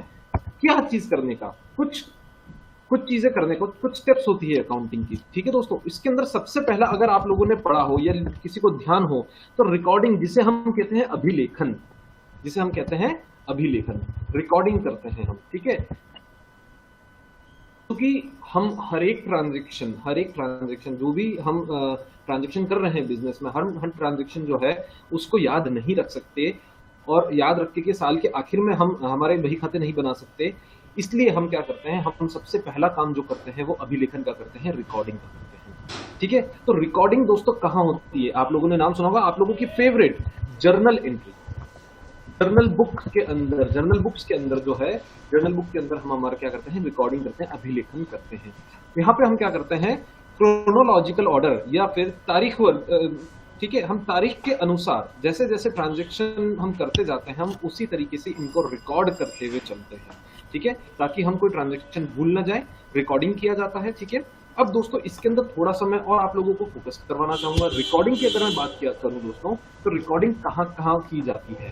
तो रिकॉर्डिंग दोस्तों सबसे पहले आप लोगों को अगर याद आ रहा हो तो कैश बुक जो हम बनाते हैं, रोकड़ बही जो हम बनाते हैं, उसके अंदर जितने भी कैश या रोकड़ से रिलेटेड जितनी भी ट्रांजेक्शन है, जितनी भी प्रविष्टियां हैं, एंट्री है, हम सब यहाँ पे पास करते हैं, ठीक है। अगर दूसरी बात करूं तो दूसरी जो एक और आती है परचेज बुक, क्रय बुक जो है हम करते हैं, क्रय बही और विक्रय बही, परचेज बुक और सेल्स बुक हम यहाँ पे ट्रांजेक्शन रिकॉर्ड करते हैं, ठीक है। परचेज बुक में कौन से ट्रांजेक्शन जाते हैं? परचेज बुक में वो सारे ट्रांजेक्शन, क्रय बही के अंदर वो सारे ट्रांजेक्शन जाएंगे, वो सारी प्रविष्टियां जाएंगी जिसमें हमने उधार में माल खरीदा, उधार में माल खरीदते क्रेडिटर्स, ठीक है, जिसमें हमने उधार में माल खरीदा, परचेज बुक के अंदर उसकी एंट्री जाएगी। वहीं विक्रय बुक की बात कर रहे हैं, सेल बुक की बात करें तो सेल बुक के अंदर कौन सी एंट्रियां जाएंगी, कौन सी एंट्रियां की जाती है? सेल बुक के अंदर सिर्फ वही एंट्रीज की जाती हैं जहां हम गुड्स को उधार पे बेचते हैं, डेटर्स को बेचते हैं,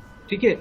अब बात आती है कि सर परचेज और सेल हम जो करते हैं, क्रय और विक्रय जो हम करते हैं, हम रोकड़ के द्वारा भी करते हैं, कैश में भी करते हैं, तो वो कैश बुक का पार्ट बन जाता है, ठीक है।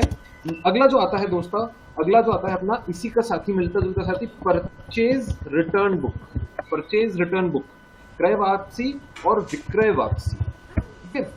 आई होप मैं आशा करता हूं आप लोगों को ये कुछ याद आ रहा होगा, अगर अभी तक याद नहीं होगा। Sales return book, purchase return book और सेल्स रिटर्न बुक, ठीक है। क्रय वापसी और विक्रय वापसी बही जो हम जिसे कहते हैं, हम जब भी उधार में खरीदा हुआ माल वापस लौटाते हैं हमारे क्रेडिटर्स को, परचेज रिटर्न बुक में उसकी एंट्री प्रविष्टि पास करते हैं, और जब उधार में बेचा गया माल हमारे पास डेटर्स के द्वारा वापस लौटा दिया जाता है, हम उसको सेल रिटर्न बुक के अंदर नोट करते हैं। अगला जो बुक आता है दोस्तों, बहुत ज्यादा काम में नहीं आती बट काम की है, बिल रिसीवेबल बुक। अगर आप लोगों को याद आ रहा हो, बिल रिसीवेबल बुक या प्राप्य बिल बुक जिसको हम कहते हैं, प्राप्य बिल बही, ठीक है। और इसी का साथी एक और बिल पेबल बुक,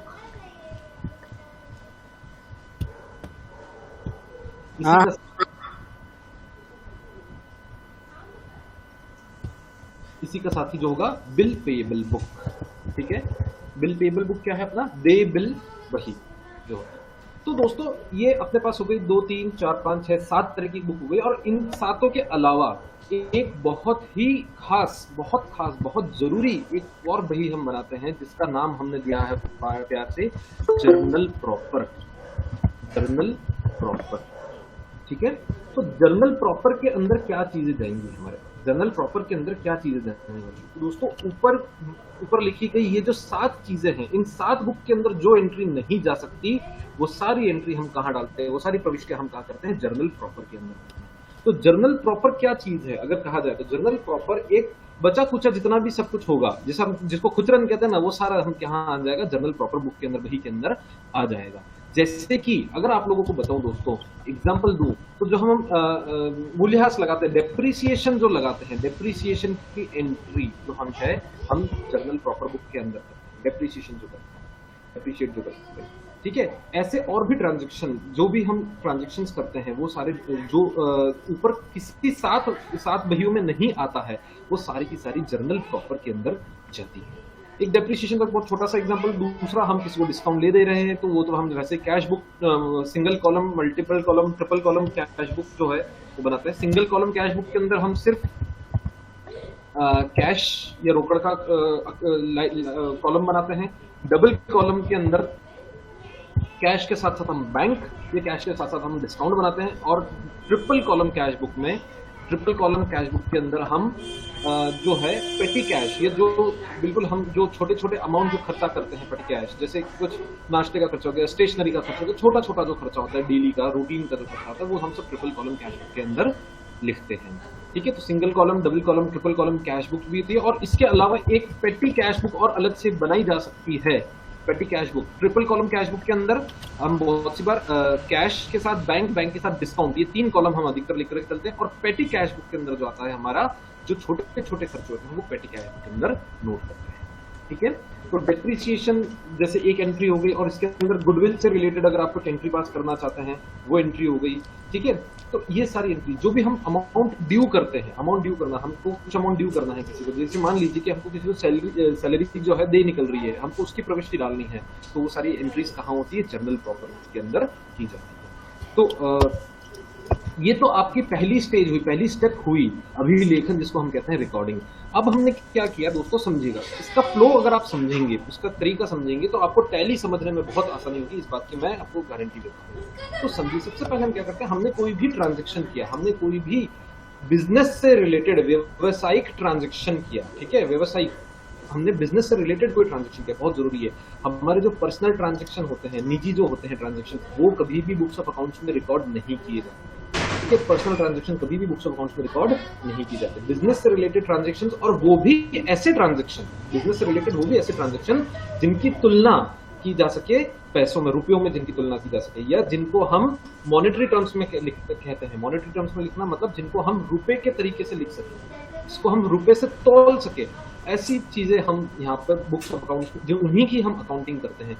ऐसे ट्रांजैक्शन या ऐसी चीजें जिनका हम कंपैरिजन पैसों से नहीं, रुपयों से नहीं कर सकते। एग्जाम्पल के लिए, हमारे कर्मचारी हमारे से कितने वफादार, हम ये नहीं कह सकते कि वो मेरे से 2 रुपए का वफादार है, या 5 रुपए का वफादार है, या 10 रुपए का वफादार है। वफादारी किसी के पैसों में नहीं तोली जा सकती, ठीक है। या फिर हम कितना समय पे आते हैं, हम कितने पंक्चुअल हैं, हम समय के कितने पाबंद हैं, तो हमारी पाबंदी पैसों में नहीं तोली जा सकती। तो ऐसे ट्रांजेक्शन होते हैं, हम उन्हें बुक्स ऑफ अकाउंट्स में रिकॉर्ड कभी भी नहीं कर सकते, ठीक है, उन्हें करा नहीं जाता। हम ऐसे ट्रांजेक्शन जिन्हें हम पैसों में तोल सके, पैसों में कन्वर्ट कर सके, उन्हें हम रिकॉर्ड करते हैं। तो दोस्तों आते हैं दूसरी स्टेप जो होती है, ये रिकॉर्डिंग हुई, या हम जर्नल बुक्स बनाते हैं, हम जर्नल एंट्रियां जो प्रविष्टियां जो पास करते हैं वो सारी यहाँ पे पास की जाती है। हम जर्नल प्रविष्टियां हमने पास कर ली दोस्तों, तो उसके बाद क्या करना होता है, उसके बाद दूसरी स्टेप पे आते हैं। हम उन जर्नल प्रविष्टियों से, जर्नल एंट्री से हम बनाते हैं हमारे खाते, ठीक है। तो खाते बनाने की जो स्टेप कहलाती है वो क्लासिफिकेशन कहलाती है। क्लासिफिकेशन का मतलब क्या हुआ, वर्गीकरण, जिसको वर्गीकरण जिसको कहते हैं। यहाँ पे आप क्या बनाते हैं, लेजर अकाउंट्स बनाते हैं, आपकी खाता बही बनाते हैं आप, ठीक है। इसलिए हम जो नाम देते हैं खातों का, ठीक है, लेजर अकाउंट कहते हैं हमको, क्यों, क्योंकि जो बुक है वो लेजर बुक कहलाती है, वो लेजर बुक बनती है। यहाँ पे क्लासिफिकेशन होता है, यहाँ पे हम अकाउंट्स का क्लासिफिकेशन करते हैं। हम एक तरह के ट्रांजेक्शन एक जगह पे एक अकाउंट में सारे ट्रांजेक्शन लिख देते हैं, ठीक है। क्लासिफिकेशन के बाद दोस्तों तीसरी जो स्टेप पे आते हैं, तीसरी स्टेप जो होती है वो है समराइजिंग। समराइजिंग बोले तो क्या कहते हैं, सारांशित करना, जिसे हम कह सकते हैं सारांशित करना। हमने अब क्या किया, हमने सारी चीजें बना ली, हम सारे अकाउंट्स बना लिए। अब उन अकाउंट्स को हम क्या करते हैं, सारा बैलेंस उठा करके लाना, सारा बैलेंस उठा करके लाना। तो यहाँ पे हम क्या बनाते हैं, यहाँ पे हम ट्रायल बैलेंस बनाते हैं, ठीक है, ट्रायल बैलेंस बनाते हैं। ट्रायल बैलेंस बनाने के बाद हम क्या करते हैं, ट्रेडिंग अकाउंट और P&L अकाउंट भी बनाते हैं हम यहाँ साथ ही साथ। ध्यान आ रहा है आप लोगों को? मैं सोच रहा हूँ कि आप लोगों को कुछ चीजें याद आ रही होगी। और यहीं पे ट्रेडिंग अकाउंट P&L अकाउंट बनाने के साथ साथ हम बैलेंस शीट भी बना देते। तो फाइनल अकाउंट समराइजिंग की बात करूं तो समराइजिंग में क्या होता है, फाइनल अकाउंट्स का सारा काम किया जाता है। अगली स्टेप पे आया दोस्तों तो इंटरप्रिटेशन और एनालिसिस किया जाता है। अब इंटरप्रिटेशन और एनालिसिस क्या है, व्याख्या करना या निर्वचन करना। ठीक है, निर्वचन करना, व्याख्या करना या निर्वचन करना। जो हमने जितना हमने बैलेंस शीट बनाया, जो भी हमने काम अभी तक किया हमारे बुक्स ऑफ अकाउंट्स के, उन सब का हम क्या करते हैं, सबकी व्याख्या करना, उन सबको एक रिपोर्ट फॉर्म में देना। एक बहुत कॉमन चीज जो यहाँ की जाती है, रिपोर्ट बनाना और रेशियो एनालिसिस। 12वीं क्लास में आप लोगों ने पढ़ा हो रेशियो एनालिसिस करना, तो हम ये काम वहां पे काफी ज्यादा करते हैं। ठीक है, इंटरप्रिटेशन और एनालिसिस। और आखिरी स्टेप जो इसका हिस्सा नहीं है बट बहुत ही एक कहना चाहिए महत्वपूर्ण, जो डायरेक्टली डेफिनेशन में नहीं लिखा बट महत्वपूर्ण हिस्सा है, कम्युनिकेशन। जो भी हमने बनाया, जितना भी हमने काम किया, वो सारे चीजें हम क्या करते हैं, जो व्यक्ति जिन्हें इंफॉर्मेशन, जिन्हें इस डेटा की, जिन्हें इन बही खातों की जरूरत है, हम उन सबको उनकी रिक्वायरमेंट के हिसाब से, उनकी जरूरत के हिसाब से उनको बना करके दे देते हैं, कम्युनिकेशन कर देते हैं। ठीक है, अगर कम्युनिकेट किया जाए तो वो स्टेक होल्डर्स को की जाती है। स्टेक होल्डर्स मतलब मालिक हो गए, हमारा स्टाफ हो गया, मैनेजमेंट स्टाफ हो गया, हमारे बैंक वाले हो गए, हमें जो पैसा दे रहे हैं, हमें जो उधार पे पैसा दे रहे हैं वो हो गए, इन्वेस्टर्स हो गए, जो हमारे बिजनेस में पैसा लगा रहे हैं, इन्वेस्ट कर रहे हैं वो हो गए, क्रेडिटर्स हो गए, सरकार को भी देना पड़ता है हमें, बिल्कुल सरकार को भी ये सारी चीजें बतानी पड़ती है कि साहब हमने ये काम किया है। टैक्स अथॉरिटी, इनकम टैक्स वालों को देना पड़ता है, जीएसटी वालों को देना पड़ता है। तो जितना भी टैक्स का काम होता है, टैक्स की अथॉरिटीज जो होती हैं उनको देना पड़ता है। रिसर्च अगर कोई कर रहा है, शोध अगर कोई कर रहा है, तो शोध करने वालों को भी देना चाहिए। तो दोस्तों पहली स्टेप हम सबसे पहले जर्नल एंट्री पास करते हैं, उसके बाद दूसरी स्टेप हम उसके खाते बनाते हैं। खाते बनाने के बाद हम क्या करते हैं, उनको संग्रहित करते हैं, उनको सारांशित करते हैं, वर्गीकरण करने के बाद सारांशित करते हैं। जो काम कहाँ होता है हमारा, ट्रायल बैलेंस, प्रॉफिट और लॉस अकाउंट, फाइनल अकाउंट, ये आपका सारा काम होता है। फाइनल अकाउंट बैलेंस शीट के अंदर काम होता है। उसके बाद हम रेशियो एनालिसिस करते हैं। तो ये 4 स्टेप होती है। अब आप सोचिए, हम अगर एक एंट्री की बात करें तो हमें साथ कितना सारा काम करना होता है। अब हम ये सारा का सारा काम, मजेदार बात ये है दोस्तों, हम ये सारा का सारा काम जो है, ये सभी काम हम टैली से कर सकते हैं बहुत ही आसान तरीके से। किस तरीके से टैली से किया जाता है, चलिए अब हम चलते हैं टैली के ऊपर। मैं आपको टैली के ऊपर लेकर, टैली बताता हूँ, उसके ऊपर लेकर।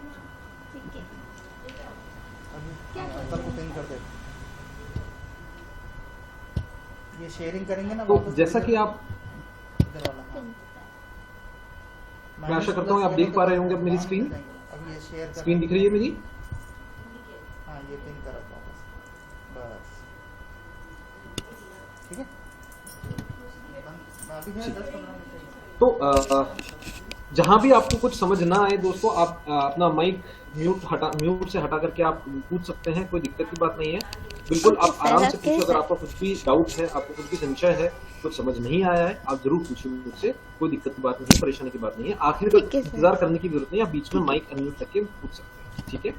चलिए, तो हम दोस्तों टैली खोलते हैं। तो टैली, जैसा मैंने बताया कि हम एजुकेशन वर्जन और लाइसेंस वर्जन दोनों में काम करते हैं। क्योंकि आप लोगों के पास लाइसेंस वर्जन अभी नहीं होगा, इसलिए मैं भी आप लोगों को एजुकेशन वर्जन में ही सारी चीजें बताने वाला हूँ। मजेदार बात दोस्तों ये है, मजेदार बात क्या है कि एजुकेशन वर्जन और आपका जो लाइसेंस वर्जन होता है, इसके अंदर कोई खास फर्क नहीं है, सिर्फ एक चीज को छोड़कर, वो चीज क्या है, वो चीज है डेट, ठीक है, तारीख का इस्तेमाल। हम एजुकेशन वर्जन, हम जो लाइसेंस ओरिजिनल जो टैली होता है उसके अंदर साल के 365 दिन की डेट डाल सकते हैं, बट एजुकेशन मोड के अंदर हम सिर्फ 31 तारीख ही डाल सकते हैं। 31 पूरे साल की 31 तारीख ही ऐसी है जिन्हें हम डाल सकते हैं। वो कौन सी तारीख है? हर महीने की पहली तारीख, तो उस हिसाब से 12 तारीख एक हुई हमारे पास। हम हर महीने की दूसरी तारीख भी डाल सकते हैं, तो 12 तारीख वो हुई, 12 और 12 24। और हम हर महीने की आखिरी तारीख अगर वो 31 है, तो हर महीने की आखिरी तारीख अगर वो 31 है तो वो भी डाल सकते हैं। तो ऐसे 7 महीने आते हैं पूरे साल में जिसमें 31 तारीख आती है। तो 12 और 12 24, 24 और 7 की बात करें, हमारे पास 31 ऐसे दिन हैं जो हम यहाँ पे एंट्री कर पाएंगे। इसके अलावा दोस्तों और कोई फर्क नहीं है एजुकेशन मोड में टैली के और आपके ओरिजिनल टैली के। तो हम जैसे ही टैली का आइकन खोलते हैं, हमारे पास ये एजुकेशन मोड में हमारे पास ये स्क्रीन दिखती है दोस्तों। हम यहाँ पे आएंगे वर्क इन एजुकेशन मोड के अंदर, ठीक है, हम वर्क इन एजुकेशन मोड के अंदर आएंगे। यहाँ पे आप देखेंगे तो आपके पास ऐसी स्क्रीन खुलेगी। आप जब पहली बार टैली चलाएंगे तो इस तरह की स्क्रीन खुलेगी। मैं आप लोगों को थोड़ा इसके ऊपर बताता हुआ चलता हूँ आगे। सेलेक्ट कंपनी का मतलब क्या है? सेलेक्ट कंपनी का मतलब मैं टैली के अंदर बहुत सारी कंपनियां बना करके काम कर सकता हूँ। जैसे कि मैं एग्जांपल के लिए आपको दिखाता हूँ। देखिए मेरे पास कितनी कंपनीज बनी हुई है।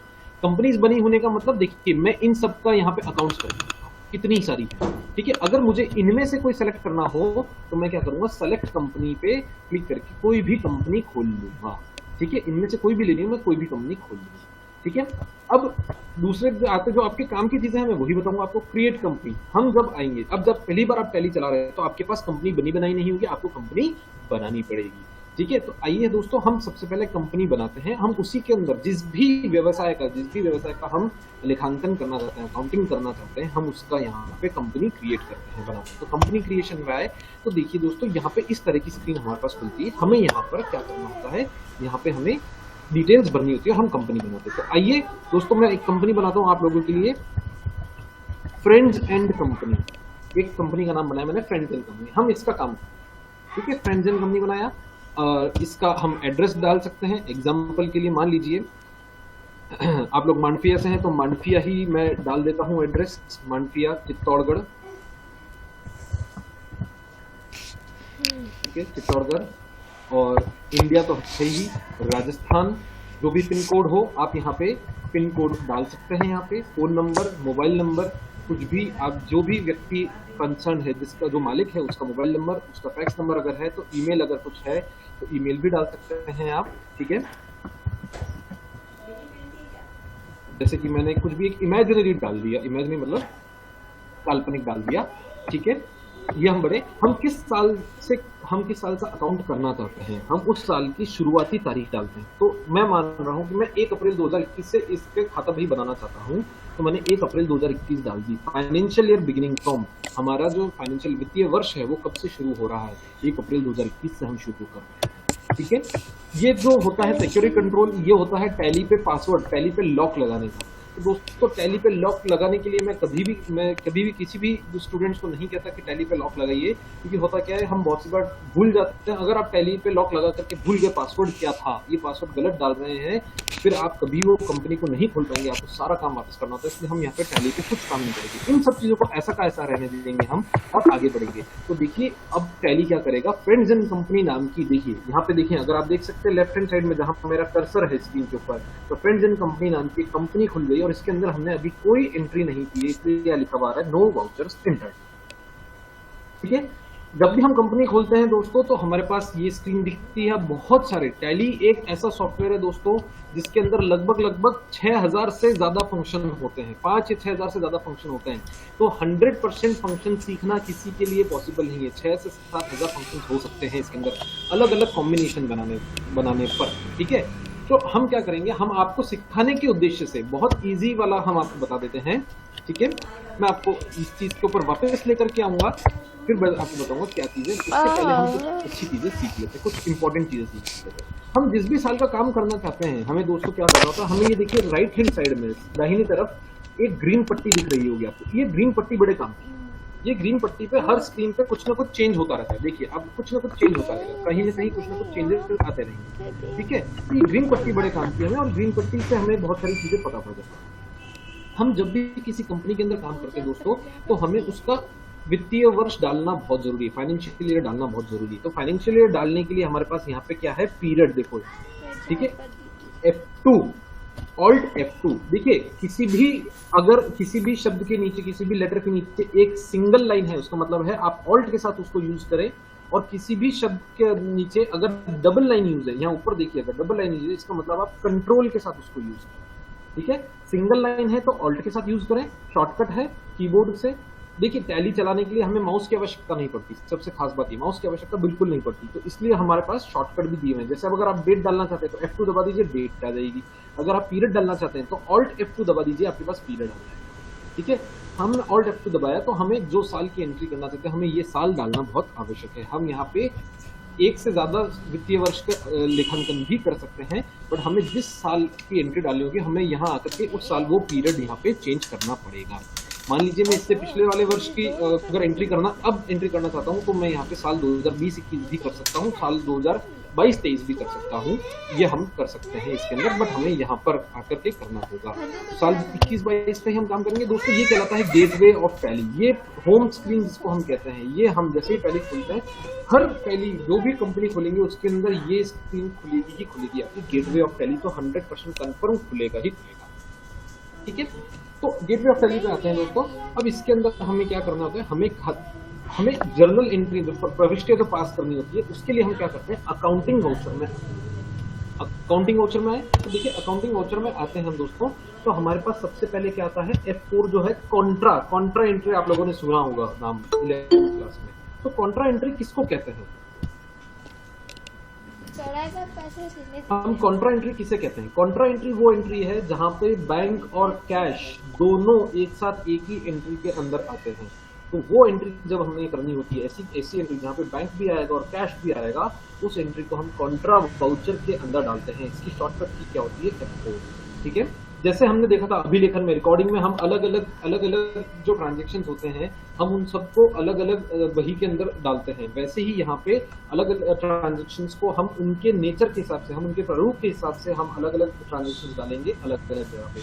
अब मैंने अगर किसी को कुछ पैसा दिया है, मैंने पेमेंट किया है किसी को, तो उसका शॉर्टकट है F5। हम इस वाउचर में जाकर के उसकी एंट्री करेंगे। अगर मेरे यहाँ से रोकड़ जा रहा है, ये बैंक से मेरे पैसा निकल रहा है, तो वो पेमेंट वाउचर के अंदर होगा, ठीक है। उसका बिल्कुल विपरीत, अगर मुझे कहीं से पैसा आ रहा है, चाहे रोकड़ में आ रहा है चाहे बैंक खाते में आ रहा है मेरा पैसा, अगर मेरे पास कुछ पैसा आ रहा है तो मैं उसको रिसीट वाउचर में डालूंगा, F6 करके रिसीट वाउचर में डालूंगा, ठीक है। अब देखिए सेल्स के लिए F8 है। अगर मैं सेल्स करना चाहता हूँ किसी को, चाहे कैश सेल करूँ चाहे उधार पे माल बेचूं, ठीक है। मैं चाहे जो विक्रय कर रहा हूँ मैं कैश पे रोकड़ में करूँ या उधार में करूँ, जो भी मैं विक्रय कर रहा हूँ सारा का सारा विक्रय सेल्स वाउचर के अंदर डाला जाता है। और उसका बिल्कुल विपरीत, जो भी मैं क्रय करता हूँ वो सारा परचेज वाउचर के अंदर डाला, चाहे वो रोकड़ के द्वारा की गए हो या उधार में किया गया हो, जो भी मैं क्रय करता हूँ वो सारा परचेज वाउचर के अंदर जाएगा। अब इन सब के अंदर जो नहीं जा सकता, मतलब कॉन्ट्रा, रिसीट, पेमेंट, सेल और परचेज, इन पांचों के अंदर जो चीज नहीं जाएगी वो सारी की सारी कहाँ जाएगी, जर्नल के अंदर जाएगी। F7 जिसका शॉर्टकट है, जर्नल के अंदर जाएगी। तो ये आपके पास 6 तरीके वाउचर हैं। सारी पूरी टैली, जितना भी आप लेखांकन के बारे में सोच सकते हैं, मैं लेखांकन की बात कर रहा हूँ दोस्तों, अकाउंटिंग की बात कर रहा हूँ, बुक कीपिंग की बात कर रहा हूँ, बही खातों की बात कर रहा हूँ, ठीक है।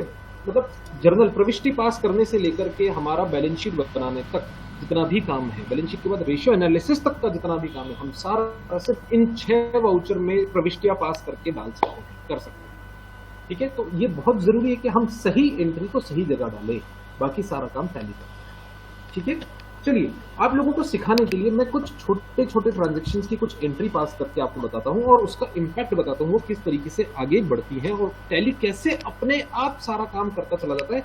हमें सिर्फ और सिर्फ प्रविष्टियां डालनी होती है, हमें कुछ और काम नहीं करना, ठीक है। तो सबसे बेसिक जो हमने सबसे पहला ट्रांजेक्शन अगर किसी जर्नल एंट्री पास की होगी जब हमने 11वीं क्लास के अंदर, तो हमने क्या होगा, हमने व्यवसाय शुरू किया पूंजी लगाकर, कैश में पूंजी लगाकर हमने व्यवसाय शुरू किया। स्टार्टेड बिजनेस विद कैश, ठीक है, स्टार्टेड बिजनेस विद कैश। हम कैश लाए, कैश को पूंजी की तरह लगाया, पूंजी में कैश लगाया और हमने व्यवसाय शुरू किया। तो मान लीजिए कि हमने व्यवसाय शुरू किया, तो देखिए बिजनेस के तौर पे बात करूं, बिजनेस के लिए बात करूं तो started business with cash, business के अंदर क्या आ रहा है, रोकड़ आ रहा है, कैश आ रहा है, तो इसकी एंट्री हम कहाँ करेंगे, रिसीट वाउचर के अंदर F6 दबा करके इसकी एंट्री। क्योंकि व्यवसाय के अंदर, बिजनेस के अंदर पैसा आ रहा है, रिसीट हो रहा है किसी भी तरीके से, जैसा मैंने बताया था, चाहे रोकड़ में हो चाहे बैंक से हो, हम उसकी क्या करते हैं, रिसीट में एंट्री करते हैं। तो 1 अप्रैल 2021 को मैंने डेट डाली, ऊपर देखिए राइट हैंड साइड में 1 अप्रैल 2021 की तारीख डाली और यहाँ पे प्रविष्टि हमें सोचनी होगी, एंट्री हमें सोचनी होगी। एंट्री क्या होती है, तो दोस्तों ध्यान से सुनिएगा, जब भी हमारे पास हम कैश से बिजनेस शुरू करते हैं, ठीक है, पूंजी लगाते हैं, हमारी एंट्री होती है cash account debit to capital account. Cash को डेबिट करते हैं, कैपिटल अकाउंट को, पूंजी खाते को हम क्या करते हैं, क्रेडिट करते हैं। तो यहाँ देखिए वही एंट्री हमें करनी होगी। अब आप कहेंगे सर यहाँ पे जो एक नई लिस्ट ऑफ लेजर अकाउंट्स ये जो खुला है, यहाँ पे हम जितने भी खाते बनाते हैं वो सारे खाते यहाँ दिखते हैं। टैली के अंदर दो खाते बने बनाए आते हैं, पहला है P&L अकाउंट बना बनाया आता है, दूसरा कैश अकाउंट बना बनाया आता है, बाकी सारे खाते हमें बनाने पड़ते हैं। ठीक है, तो खाते बनाने क्या काम किया, कैसे बनाए जाते हैं खाते, उसके लिए हम आते हैं यहाँ गेटवे ऑफ टैली में अकाउंटिंग इन्फो। अकाउंटिंग इन्फो में आके हम लेजर में आते हैं, लेजर में आकर के हम यहाँ क्रिएट करते हैं। क्रिएट में हम कैपिटल अकाउंट, कैपिटल अकाउंट लिखा, ठीक है। बैलेंस शीट के या P&L के किस हिस्से के अंदर इसको लिखा जाता है, तो बैलेंस शीट के कैपिटल के अंदर, बैलेंस शीट के अंदर कैपिटल हेडिंग के अंदर भी हम इसको लिखते हैं दोस्तों। तो हम क्या करेंगे, एक मिनट रुकिएगा, कैपिटल अकाउंट ये मैंने लिखा यहाँ पे, इसको हम क्या करेंगे, कैपिटल, इसको जो ग्रुप देंगे, हेड देंगे। जैसे कि एग्जांपल के लिए मैं आपको बताता हूँ, एग्जांपल के लिए सुनिएगा। मैंने टेबल खरीदी, तो टेबल जो है आपको पता है कि हमारे लिए क्या है, ये हमारे लिए एक एसेट है, ठीक है। टेबल क्या है, हमारे लिए एक एसेट है। अब किस तरह का एसेट है, हमारे लिए फिक्स्ड एसेट है, तो हम बैलेंस शीट में उसको फिक्स्ड एसेट दिखाते हैं। तो जब भी मैं टेबल अकाउंट के फर्नीचर अकाउंट बनाने जाऊंगा, उसको कहाँ डालूंगा, फिक्स्ड एसेट के अंदर, हेड के अंदर लिखूंगा। बिल्कुल वही वर्गीकरण, ये क्लासिफिकेशन है। अगर ये कहा जाए, ये अंडर का मतलब क्या हुआ, ये वर्गीकरण है, दिस इज वर्गीकरण, ठीक है, दिस इज क्लासिफाइंग, क्लासिफिकेशन करना है, हम यहाँ क्लासिफाई करते हैं। देखिए किस तरीके से काम होता है। कैपिटल अकाउंट का मैंने एक खाता बना दिया, कैश अकाउंट जैसा कि मैंने बताया ऑलरेडी बनाया आता है मेरे पास। अब हम इसकी प्रविष्टि पास करते हैं। 1 अप्रैल 2021 को मैंने 1 लाख रुपए ला करके व्यवसाय शुरू किया, पूंजी लगाई। कैपिटल अकाउंट को क्रेडिट किया, 1 लाख रुपए, 1 लाख डाला, और यहाँ पे क्या किया, कैश अकाउंट को डेबिट किया। नरेशन, जैसा कि आपको पता है, प्रविष्टियां बिना नरेशन के पास नहीं की जा सकती। तो बीइंग कैपिटल इंट्रोड्यूस्ड, ठीक है, हम भी यही लिखते थे, कैपिटल लगाई, कैपिटल के द्वारा पूंजी लगा करके व्यवसाय शुरू किया। तो बीइंग कैपिटल इंट्रोड्यूस्ड, 1 लाख रुपए की capital, cash account debit to, ये हमने क्या कर दिया दोस्तों, प्रविष्टि। अब देखिए, हम अगर पेपर पेन में अगर हम ये बही खाते बनाने लगे, लेखांकन का काम करने लगे, तो हमें क्या करना होगा, पहले सारी की सारी हमें जर्नल प्रविष्टि लिखनी होगी। उसके बाद रिकॉर्डिंग वाली हो गई, हमारा अभिलेखन हो गया।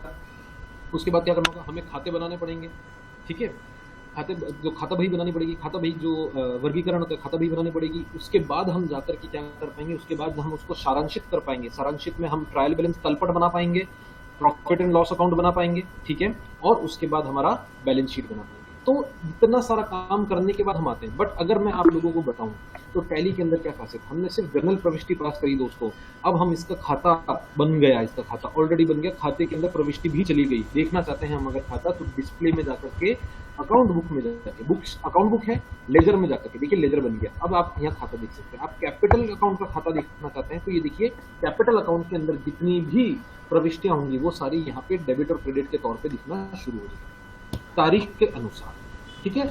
हम जैसा वो टी फॉर्मेट का जो खाता बना के डेबिट साइड और क्रेडिट साइड बनाते हैं, वैसा खाता नहीं बनता है, परंतु इसके यहाँ पे डेबिट और क्रेडिट कॉलम वैसे ही आते हैं, बिल्कुल वही है। हम जब आप एंट्री पास करेंगे इसकी, तो आप कैपिटल अकाउंट में क्रेडिट साइड में लिखते हैं, क्रेडिट साइड में लिखेंगे आप बाय कैश लिखेंगे दोस्तों।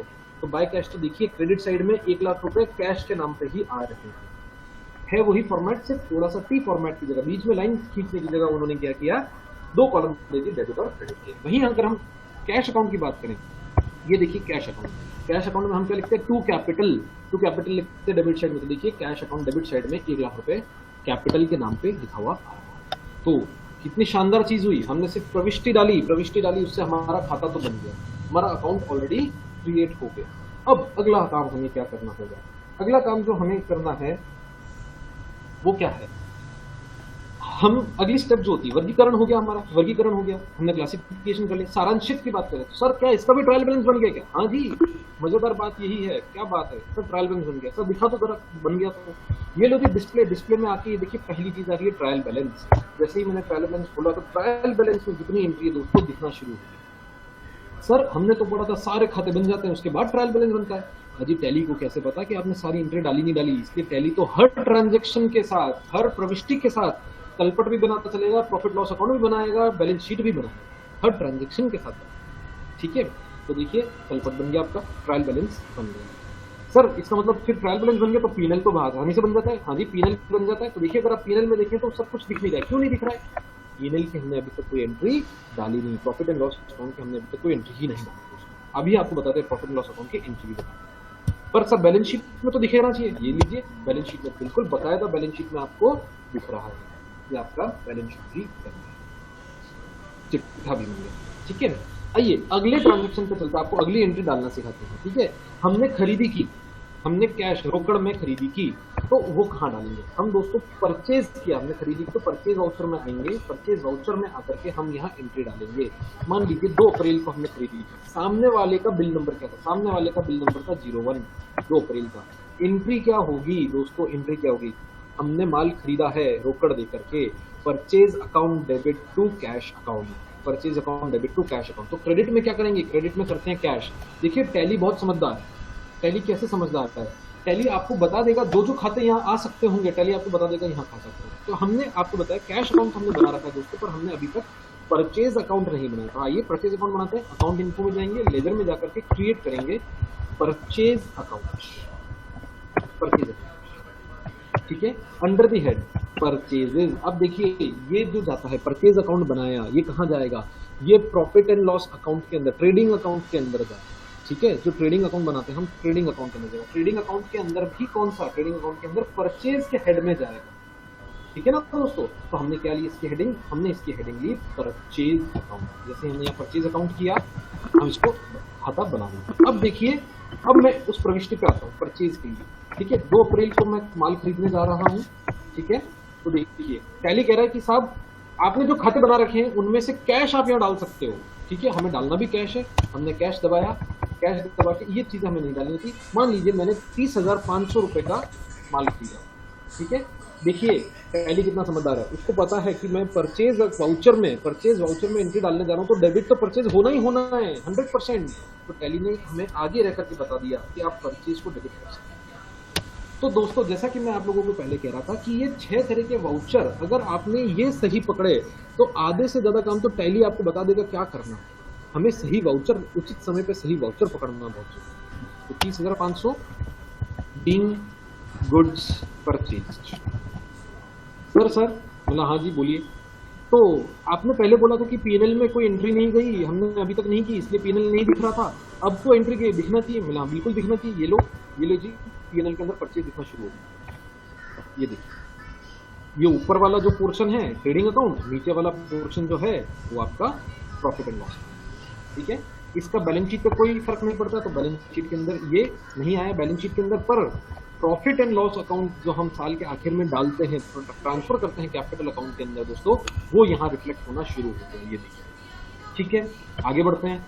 अब इसके बाद सर इसका भी ट्रायल बैलेंस में इंपैक्ट आ गया होगा। हाँ जी बिल्कुल आ गया। ये देखिए परचेज अकाउंट ट्रायल बैलेंस में भी आ गया।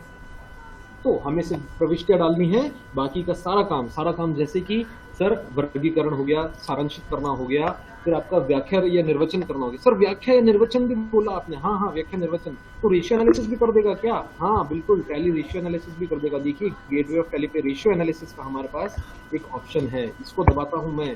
तो ये देखिए सारे रेशियो जो आपने 12वीं क्लास के अंदर बेटा पढ़े थे, वो सारे के सारे रेशियो यहाँ, current ratio, quick ratio, debt equity ratio, gross profit ratio, net profit ratio, ये सारे रेशियोज आपके यहाँ पे कैलकुलेट होते चले जाएंगे। सर ये तो 0 दिख रहा है अभी तक, तो बेटा अभी तक हमने सेल नहीं डाली इसलिए 0। आइए अगली एंट्री पे चलते हैं। आपको 2-3 एंट्रीज और सिखाऊंगा मैं। हमने क्या करा, हमने नया खाता खोला, बैंक के अंदर खाता खुलवाया, रोकड़ जमा करवा के बैंक के अंदर खाता खुला, 50,000 रुपये हमने जमा करवाए मानिए।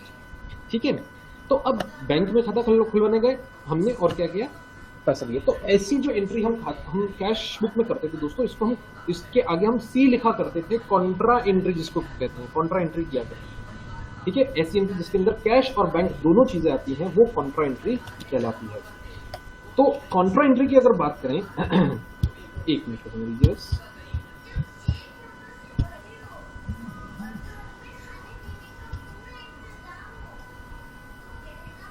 अगर हम कॉन्ट्रा एंट्री की बात करें दोस्तों तो कॉन्ट्रा एंट्री वो एंट्री है जहां पर बैंक और कैश दोनों आते हैं, बैंक और कैश। तो चूंकि अभी हमारे पास बैंक खाता नहीं बना है, आइए सबसे पहले हम बैंक खाता बना लेते हैं। अकाउंटिंग इन्फो के अंदर लेजर में जाकर के हम क्रिएट करेंगे बैंक अकाउंट।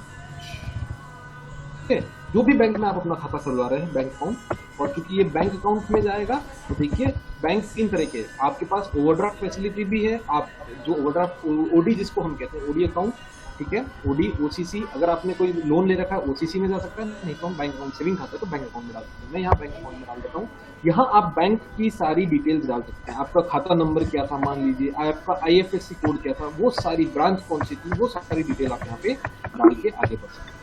तो आइए अब इसकी प्रविष्टि देखते हैं हम कैसे की जा सकती है। तो अकाउंटिंग वाउचर में आए, क्योंकि ये कॉन्ट्रा एंट्री है, इसके लिए हमारे पास अलग से कॉन्ट्रा वाउचर बना हुआ है F4। तो F4 में आया मैं, 2 अप्रैल को ही मैंने क्या करा, एंट्री डाली। अब दोस्तों ध्यान से सुनिए, जैसा कि मैंने आपको बताया कि आप कॉन्ट्रा एंट्री में आ जाएंगे तो टैली आपको बता देगा क्या डेबिट होना चाहिए, क्या क्रेडिट होना चाहिए, आपको सिर्फ सेलेक्ट करना है। जैसे ही मैंने यहाँ एंटर करा तो टैली क्या कहता है, साहब कॉन्ट्रा के अंदर एक बैंक और एक कैश होता है, तो या तो बैंक डेबिट होगा या क्रेडिट होगा, या कैश डेबिट होगा कैश क्रेडिट होगा। तो हम देखिए अभी तक हम 2 और भी खाते बना चुके थे, कैपिटल अकाउंट भी बना चुके थे, परचेज अकाउंट भी बना चुके थे, बट वो यहाँ नहीं आए क्योंकि टैली को पता है परचेज और कैपिटल अकाउंट कॉन्ट्रा के अंदर नहीं आ सकते, इसलिए उन्होंने क्या किया, सिर्फ बैंक और कैश हमको बताया। तो हमें हमारी एंट्री क्या होगी, bank account debit to cash account. तो कैश क्रेडिट होगा 50,000 रुपए से और वही बैंक डेबिट होगा 50,000 रुपए से। ठीक है, ये सारी डिटेल आप भर सकते हैं टैली के अंदर। Being new account open by depositing cash, cash रोकड़ जमा करा के हमने क्या करा, नया खाता बनवाया।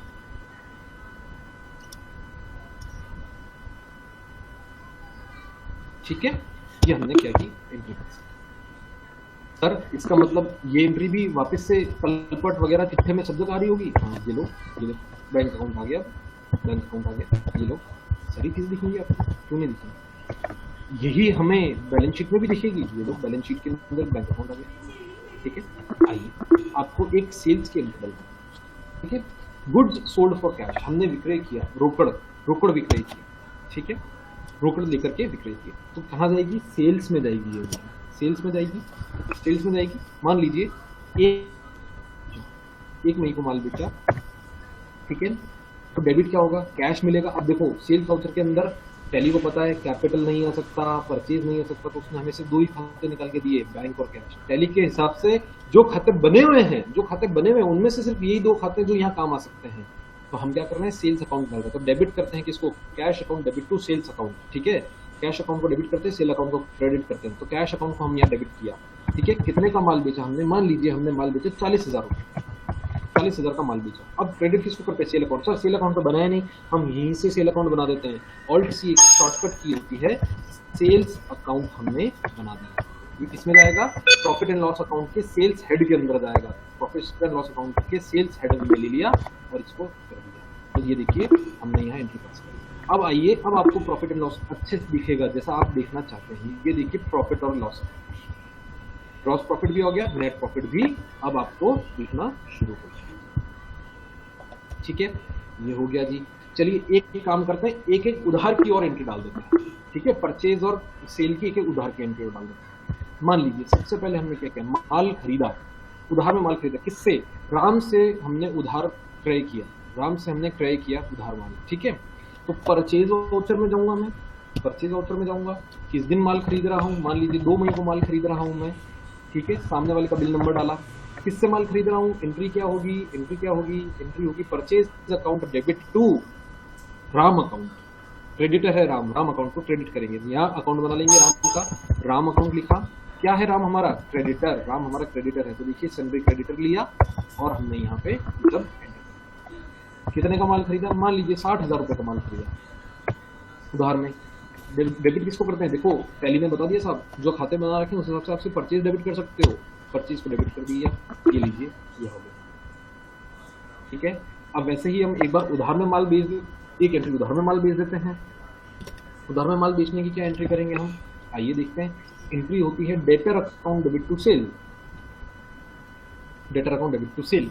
आइए 31 मई की एंट्री डालते हैं। 31 मई को हमने क्या करा, माल बेचा, किसको, शाम को माल बेचा। ये लीजिए शाम को बनाया, शाम क्या है मेरा, डेटर है, ये मुझे पैसा देगा।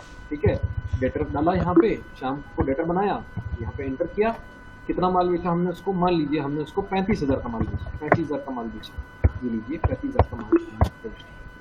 जैसे ही दोस्तों ये प्रविष्टि की, अब आइए अब हम देखते हैं प्रॉफिट एंड लॉस अकाउंट। सबसे पहले ट्रायल बैलेंस दिखा देता हूँ आपको। ये देखिए ट्रायल बैलेंस, ये आ गया आपको सारा ट्रायल बैलेंस, परचेज सेल सब कुछ आ गया, कितना आपने किया।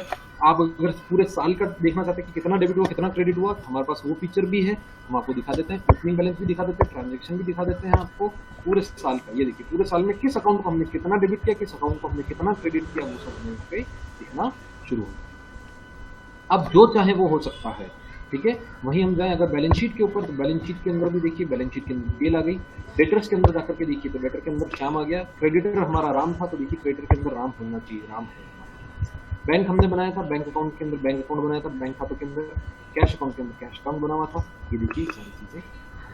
अब आपको प्रॉफिट एंड लॉस अकाउंट भी दिखा देते हैं एक बार। ये देखिए प्रॉफिट एंड लॉस अकाउंट, एक खर्चे की एंट्री डाल देते हैं आपके लिए, ठीक है। एक खर्चे की एंट्री डाल देते हैं। मान लीजिए हमने स्टेशनरी खरीदी, मेरे यहाँ से पैसा जा रहा है, मैं पेमेंट वाउचर में करूंगा, पैसा जा रहा है पेमेंट वाउचर में करूंगा। कब खरीदी? 1 जून को मैंने एंट्री माल खरीदा, ठीक है। तो खर्चा डेबिट होगा, खर्चा डेबिट होता है हमेशा stationery account debit, stationery account debit, ठीक है। किसको हम करेंगे? Indirect expense. ये हमारा इनडायरेक्ट खर्चा है। इनडायरेक्ट खर्चे, डायरेक्ट खर्चे वो जो सीधे माल पे लगते हैं, परचेज सेल के वक्त लगते हैं। इनडायरेक्ट खर्चे वो, स्पेलिंग थोड़ी सी गड़बड़ हो गई है, ठीक है, कोई बात नहीं। 500 रुपए की हमने स्टेशनरी खरीदी, कैश देकर कैश डाल दिया। ये अब ये आपको P&L अकाउंट के अंदर, प्रॉफिट एंड लॉस अकाउंट के अंदर भी आपको ये दिखना शुरू हो गया। ये देखिए इनडायरेक्ट एक्सपेंस के अंदर स्टेशनरी आ गया और हमारे पास लॉस आ गया, ठीक है। अब ऑटोमेटिकली ये सारी चीजें कैलकुलेट करता है, ठीक है। अब ये चूंकि लॉस में देखना पसंद नहीं है, इसलिए एक काम करता हूँ, मैं इसका क्लोजिंग स्टॉक डाल देता हूँ। क्लोजिंग स्टॉक कैसे डालेंगे? लॉस, मेरे पास माल पड़ा है ना, मैंने देखो क्रय कितने का किया, क्रय तो मैंने किया 90,500 का, बेचा 75,000 का ही, पर मैंने कुछ मुनाफा तो कमाया होगा। तो मैंने क्या किया, क्लोजिंग स्टॉक की मैंने वैल्यू कैलकुलेट की और क्लोजिंग स्टॉक डाल देता हूँ। तो देखिए क्लोजिंग को वापस खाता बनाना पड़ेगा, ठीक है।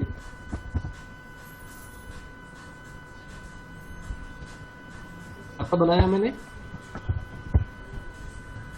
और अब ये खाता मुझे P&L अकाउंट में दिखने लगेगा। देखिए यहाँ पे दिख रहा है। अब मैं यहाँ पे क्या करूँगा, यहाँ जाकर के मैं जो भी मेरा अमाउंट है, ठीक है, मान लीजिए मेरा साल खत्म हो रहा है 31 मार्च को, ठीक है। 31 मार्च को मैं यहाँ पे डाल देता हूँ कि मान लीजिए मेरे पास माल पड़ा है 75,000 रुपये का माल पड़ा है, 75,000 का माल पड़ा है, डाल दिया मैंने यहाँ 75,000 रुपये डाल दिया। अब देखिए आपको ये प्रॉफिट में दिखने लगा, कितना प्रॉफिट है उसका।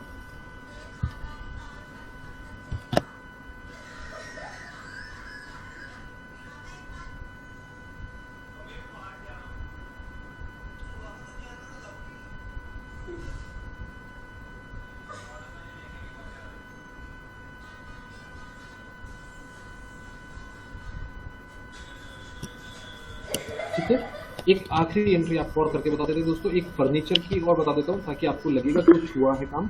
फर्नीचर की बात करें तो हमने फर्नीचर खरीदा है तो हम उसको जर्नल में डालते हैं। उधार पे हमने अगर फर्नीचर खरीदा है दोस्तों, हमने उधार में अगर फर्नीचर खरीदा है तो कहाँ डालेंगे? हम जर्नल के अंदर एंट्री डालेंगे, ठीक है। मान लीजिए कि फर्नीचर प्लैनेट से हमने फर्नीचर खरीदा, फर्नीचर प्लैनेट से, ठीक है। कब खरीदा? 1 अप्रैल को ही खरीद लिया था। यहाँ पे बना देते हैं हम अकाउंट, फर्नीचर का खाता मुझे बनाना पड़ेगा यहाँ पे, ठीक है। सो फर्नीचर अकाउंट मैं बना देता हूँ मैं। आप लोगों का ज्यादा समय नहीं लूंगा। क्या हेड जाएगा इसका? फिक्स्ड एसेट का हेड जाएगा इसका, क्योंकि ये फिक्स्ड एसेट है हमारे लिए। देखिए फिक्स्ड एसेट, हमने 25,000 रुपये का फर्नीचर खरीदा, ठीक है, उधार में खरीदा जैसे कि मैंने आपको बताया। तो वापस यहाँ पे पार्टी का नाम बनाऊंगा, वेंडर जो है हमारा सप्लायर जो, उसका नाम बनाऊंगा मैं फर्नीचर प्लैनेट। हमने इस या फर्नीचर प्लैनेट, ठीक है, हमने इस जो व्यक्ति था इससे हमने माल खरीदा। हमारे लिए क्या है? ये करंट लायबिलिटी है, हम इसको पैसा लौटाएंगे। हमारे लिए क्या है? करंट लायबिलिटी, ठीक है। तो ये देखिए हमने फर्नीचर खरीदा और साल के आखिर में हम इस फर्नीचर पर डिप्रिसिएशन भी लगाते हैं। तो एक डिप्रिसिएशन का और लास्ट एंट्री आपको बता देता हूँ, ठीक है।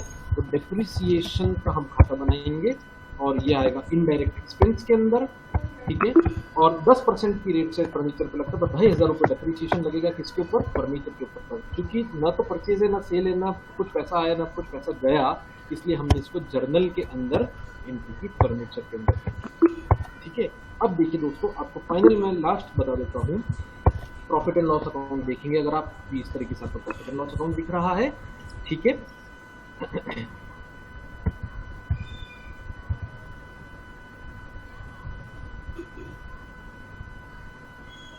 ये देखिए प्रॉफिट एंड लॉस आपको इस तरीके से दिख रहा है, और आपका बैलेंस शीट दिखाऊं आप लोगों को दोस्तों, तो बैलेंस शीट के अंदर फर्नीचर की डेप्रिसिएशन होने के बाद ये सारी एंट्री हमें दिख रही है। तो दोस्तों इस तरीके से हम जो भी ट्रांजेक्शन हम करते हैं, हम वो सारा का सारा जो है यहाँ पे देख सकते हैं, हम टैली के अंदर उसका काम कर सकते हैं। और जैसा कि मैंने आपको बताया, हमें सिर्फ प्रविष्टि डालने की जरूरत है, सही प्रविष्टि डालेंगे हम तो हमारा जितना भी फाइनल अकाउंट से रेशियो एनालिसिस है सब कुछ सही बनेगा। ठीक है, तो इसी के साथ मैं मेरी तरफ से ये सेमिनार खत्म करता हूँ। आप लोगों को अगर कुछ डाउट है, कोई संशय है, तो कुछ पूछना चाहता है तो पूछिए, किसी को भी।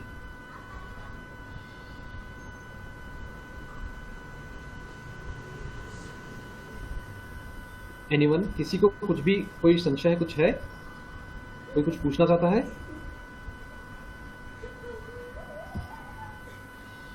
ठीक है दोस्तों, तो अगर आप लोगों की तरफ से कुछ प्रश्न नहीं है तो इस सेमिनार को मैं यहीं खत्म करता हूं। मैं अंत में वापस से श्री एसएल खटीक सर का और श्री डॉक्टर हेमंत कदुनिया सर का बहुत बहुत आभारी हूं कि उन लोगों ने मुझे आज ये मौका दिया यहाँ पे आप लोगों को इस सेमिनार में प्रेजेंट करने के लिए। और इसी के साथ आप सभी का दिन मंगलमय हो। Bye bye. Welcome welcome welcome Pooja, welcome Krishna, welcome Seema. आशा करता हूँ आप सभी को समझ में आया है सब कुछ जो आज दिखाया मैंने।